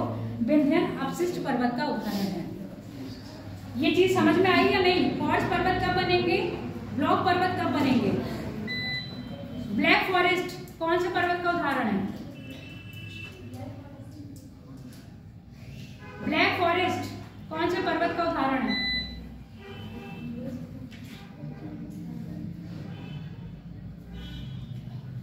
क्या पढ़ाओ तुम लोगों को, क्यों, तेजराम, तेज प्रकाश, बताओ, ब्लॉक पर्वत एग्जाम्पल किसका है, नेहा, ब्लैक माउंटेन का। ब्लैक ब्राउन, कौन बोला ये ब्राउन, मैम मतलब कुछ करें, ब्लैक पर्वत, ब्लैक पर्वत का उदाहरण ब्लॉक पर्वत, जो ब्लॉक पर्वत का है ना, ब्लॉक पर्वत का उदाहरण है कौन सा आपके, ब्लैक माउंटेन। मैम ब्लॉक पर्वत सतपुड़ा भी तो है। ब्लॉक पर्वत सतपुड़ा भी है, ठीक। और ब्लॉक पर्वत आपका क्या है, ब्लैक फॉरेस्ट भी है। कैसे निर्माण हो रहा है, जब बीज का स्थल कहाँ धस जाएगा, नीचे धस जाएगा, तब बनेंगे आपके ब्लॉक माउंटेन। जब बीज का स्थल ऊपर उठ जाएगा तब बनेंगे आपके हॉर्स। जब साइड का क्षेत्र नीचे दब जाएगा तब क्या बनेंगे आपके हॉर्स पर। क्लियर हो गया या नहीं? चलो आया हो तब भी दोबारा याद कर लेना। भ्रंश पर्वत और मतलब भ्रंश कगार होता है, मतलब एक ही होता है। भ्रंश कगार और भ्रंश पर्वत। कगार जो होता है सिर्फ दरार पड़ती है, पर अब हम उसको साइड से देखेंगे तो वो पर्वत की तरह दिखेगा। जो आपका पश्चिमी घाट है वो भ्रंश कगार है, पर्वत नहीं है, पर हम उसको साइड से देखते हैं तो कैसे दिखता है, वो पर्वत की तरह दिखता है। इसलिए कभी भी पूछा जाएगा जो आपका पश्चिमी घाट है वो एक्चुअल में पर्वत है या भ्रंश कगार है, तो वो पर्वत नहीं है, वो भ्रंश कगार है। मतलब दोनों चीजें अलग है ना? दोनों चीजें अलग है। मैम वहाँ पे मतलब क्या दरार पड़ती है क्या? दरार पड़ी थी ना जब अफ्रीका से इंडियन प्लेट अलग हुई है। अब ऐसे समझो, पूरा अफ्रीका महाद्वीप क्या है आपका, पठारी क्षेत्र है ना। जब ये पठारी क्षेत्र आपका दक्षिण भारत अलग हुआ तो पठारी क्षेत्र है। जब ये पठारी क्षेत्र में दरार पड़ेगी तो ऊंचा दिखाई देगा। अब इसमें हम दरार पड़ी और दरार पड़ के, पहले दरार पड़ी, दरार पड़ के धीरे धीरे क्या हो गया, टूटना शुरू हुआ। जब टूटा तो टूट के इंडियन प्लेट अलग हो गई। अब ये चीज ऊंची तो है, इसके कंपेयर में जो आगे मैदान बन रहा है उनके कंपेयर में ऊंची रही। अब यहाँ से देखा जब ये ऊंचा है, अब नदियों के द्वारा जहाँ पश्चिमी तट का क्या हुआ, निर्माण किया गया, तो मैदान से ये देखने में क्या दिखेगा आपको, पर्वत की तरह दिखेगा। एक्चुअली में इसके पीछे भी क्या है, ये ऊंचा ही मैदान तो है, इसके पीछे भी क्या है, ऊंचा ही क्षेत्र है, पठारी क्षेत्र है ना। इधर से देखने में वो आपको पर्वत की तरह लग रहा है और इधर से भी क्या है, वो पठारी क्षेत्र में आ रहा है। क्योंकि भ्रंश से है ये, एक्चुअली में पर्वत ना होकर फिर क्या है, भ्रंश कगार। भ्रंश हुआ और टूटा, और ये देखने में हमें कैसे लगी, पूरी दक्षिण भारत हमारा ये जो ऐसे बन के आता है, ये आपकी पर्वत है ना। मैम मतलब ये एक बार में नहीं होता होगा ना, मतलब एक बार में ये क्रिया एक बार में नहीं होती है। ये भ्रंश कगार मतलब मैम भ्रंश टूट के होता है। धीरे धीरे धीरे बनते हैं, धीरे धीरे पहले दरार पड़ेगी, ठीक है, मतलब कई बार ये क्रिया होती है, एक बल में काम नहीं करता। ये बल क्या होता है, लगातार कंटिन्यूसली काम करेंगे, पर क्या होगा, ऐसे समझो, आपको जो सक्सेस मिलती है एक साथ नहीं मिलेगी। उसके लिए आपको क्या करना पड़ता है, बहुत सालों तक लगातार पढ़ना होता है। ये नहीं होता है कि आज पढ़े हो कल पेपर निकल गया, ऐसा तो नहीं होता ना। तो यही चीज है जो आपको ये चीजें दिख रही है। अभी मैंने स्टार्टिंग में कहा था, जो आपके आकाश में हम कौन सा बल पढ़ रहे हैं, पटल विरूपण वाले ना, इनकी गति कैसी है, मंद है, मंद गति है, और जो इनका परिणाम होगा वो क्या होगा, बहुत सालों में दिखाई देगा और विशाल भूखंड में दिखाई देगा। कैसा, विशाल भूखंड में। तो जितने भी आपके ब्रांच, आप जो देखो, आपका जो इथियोपिया कहाँ गया वर्ल्ड में, है ही नहीं, गायब। इंडिया का ये प्रायद्वीप है जो यहाँ से अपना पूरा है, ये अलग हुआ, तो यहाँ पर जो पर्वत बना वो भ्रंश है। अब आपका जो अमेरिका वाला, जो अफ्रीका वाला, ये वाला चीज देखोगे विक्टोरिया लेक के साथ, ये भी तो अलग हो रहा है इथियोपिया के साथ। यहाँ भ्रंश दिख रहा है, भ्रंश यानी कि अभी गहरा गड्ढा दिख रहे हैं, पर अभी ये अलग नहीं हुआ है। ये अलग होने में कई अरबों वर्ष लग जाएंगे। जब ये कई अरबों वर्ष लगेंगे तो बल तो काम कर रहा है ना, एकदम बल लग के टूट गया ये नहीं है। इनकी प्रक्रिया धीमी रहेगी, मंद गति से काम करेंगे, पर सतत काम करेंगे। याद रखोगे, मंद रहेगा, मंद मतलब गति कैसी रहेगी, धीमी रहेगी, पर कार्य इनका लगातार होता रहेगा। सरफेस मतलब जो टेंशन यानी कि तनाव काम कर रहा है, वो काम कर रहा है, अभी ये नहीं है कि काम नहीं कर रहा है। तो ये चीज समझ में आ गई, क्या लिखे हो मुझे ये बता दो, फिर हम आगे बात करें। ये भ्रंश घाटी और ये रैंप वैली, भ्रंश घाटी और रैंप वैली ये प्रकार है। चित्र बनाओगे या नहीं, ये वाला चित्र बना लो। अभी आपको ये नहीं बताया है मैंने, ये भी नहीं बताया, अपनति और अभिनति, ये भी नहीं, इतना चीजें पढ़नी है। पहले तो ये बना लो, टाइप ऑफ फॉल्ट, फॉल्ट के प्रकार। चित्र भी बना लो बेटा।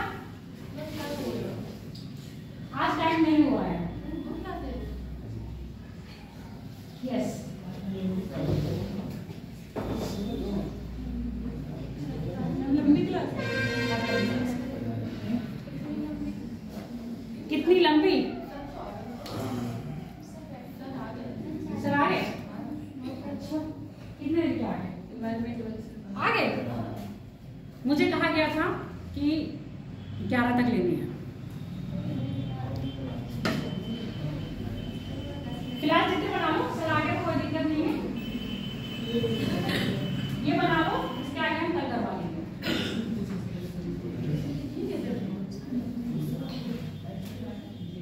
नॉर्मल फॉल्ट यानी कि साधारण भ्रंश, इसका चित्र ऐसे बना लो।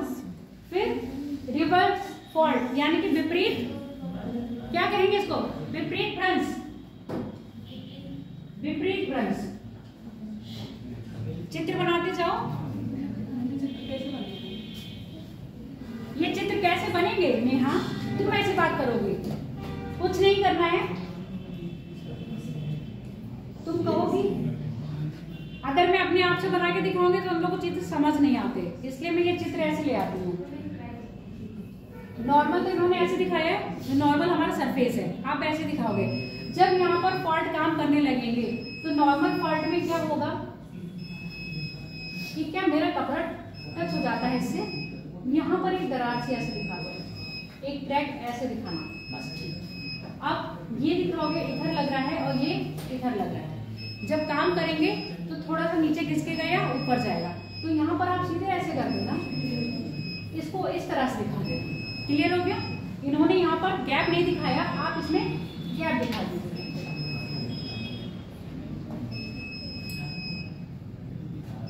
दूसरा जो कंप्रेशन वाला दिखाया है उसको थोड़ा सा इस तरह से दिखाइएगा, क्योंकि इसके ऊपर चढ़ती हुई चीज दिखाइएगा। यहां से उठा,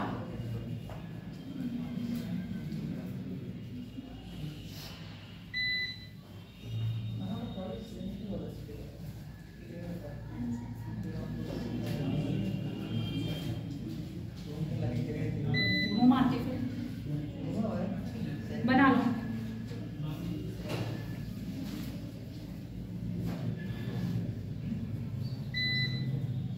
बिल्कुल ऐसा नहीं बनाना है, 3D और ये पेंटिंग में नहीं बनाना है, सिर्फ ऐसे बना लो जैसे कि बनाए हैं। और दूसरा ऐसे बनाओगे, बस एरो बना के दिखाओ, ये इधर जा रहा है और ये इधर जा रहा है, ठीक है। फिर यहाँ पर दिखाओगे ये इस तरह से, और यहाँ पर इसको चढ़ता हुआ दिखाओगे।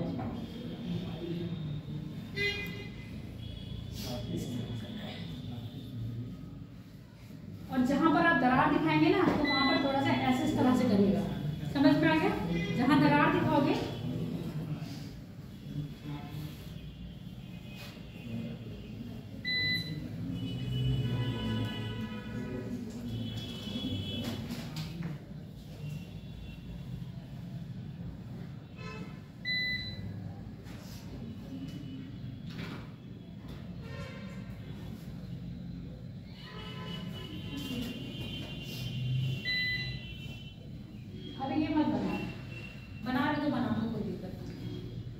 अभी तुम्हें अपनति और अभिनति बताना है।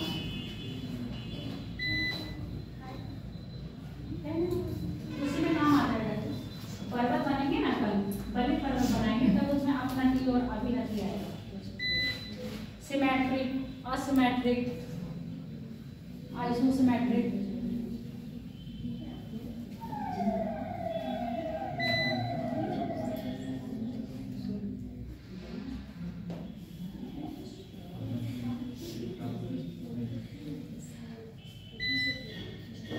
बन गया? कल लिखवाएंगे पार्ट के बारे में और इनकी विशेषताएं। वैसे कुछ नहीं है, ये बस तुम लोग एग्जाम्पल याद रखना है इसका।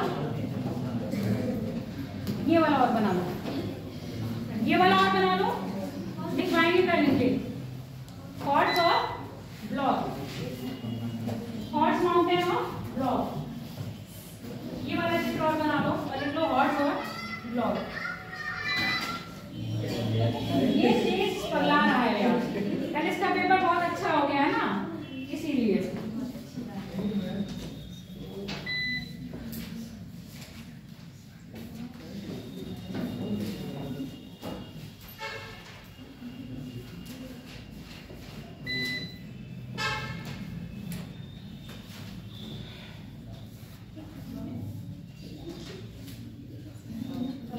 स्टेबल यानी कि स्थिर, यहाँ लिखो हॉर्स।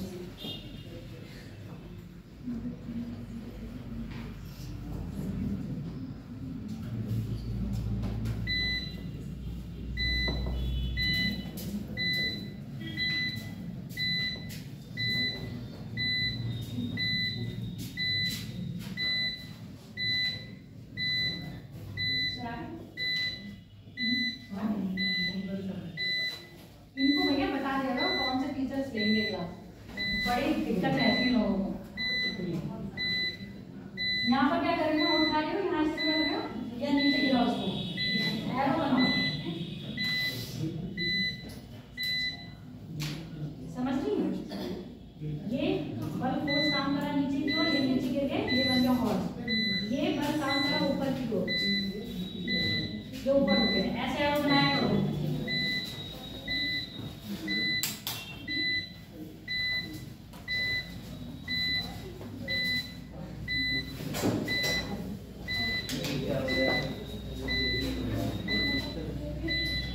सर बात करेंगे ड्रॉप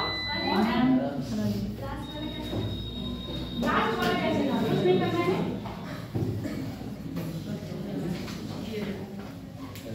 ये देखो ब्लॉक माउंटेन सीखे MOUNT AIL। चलो ठीक है, अब करेंगे हम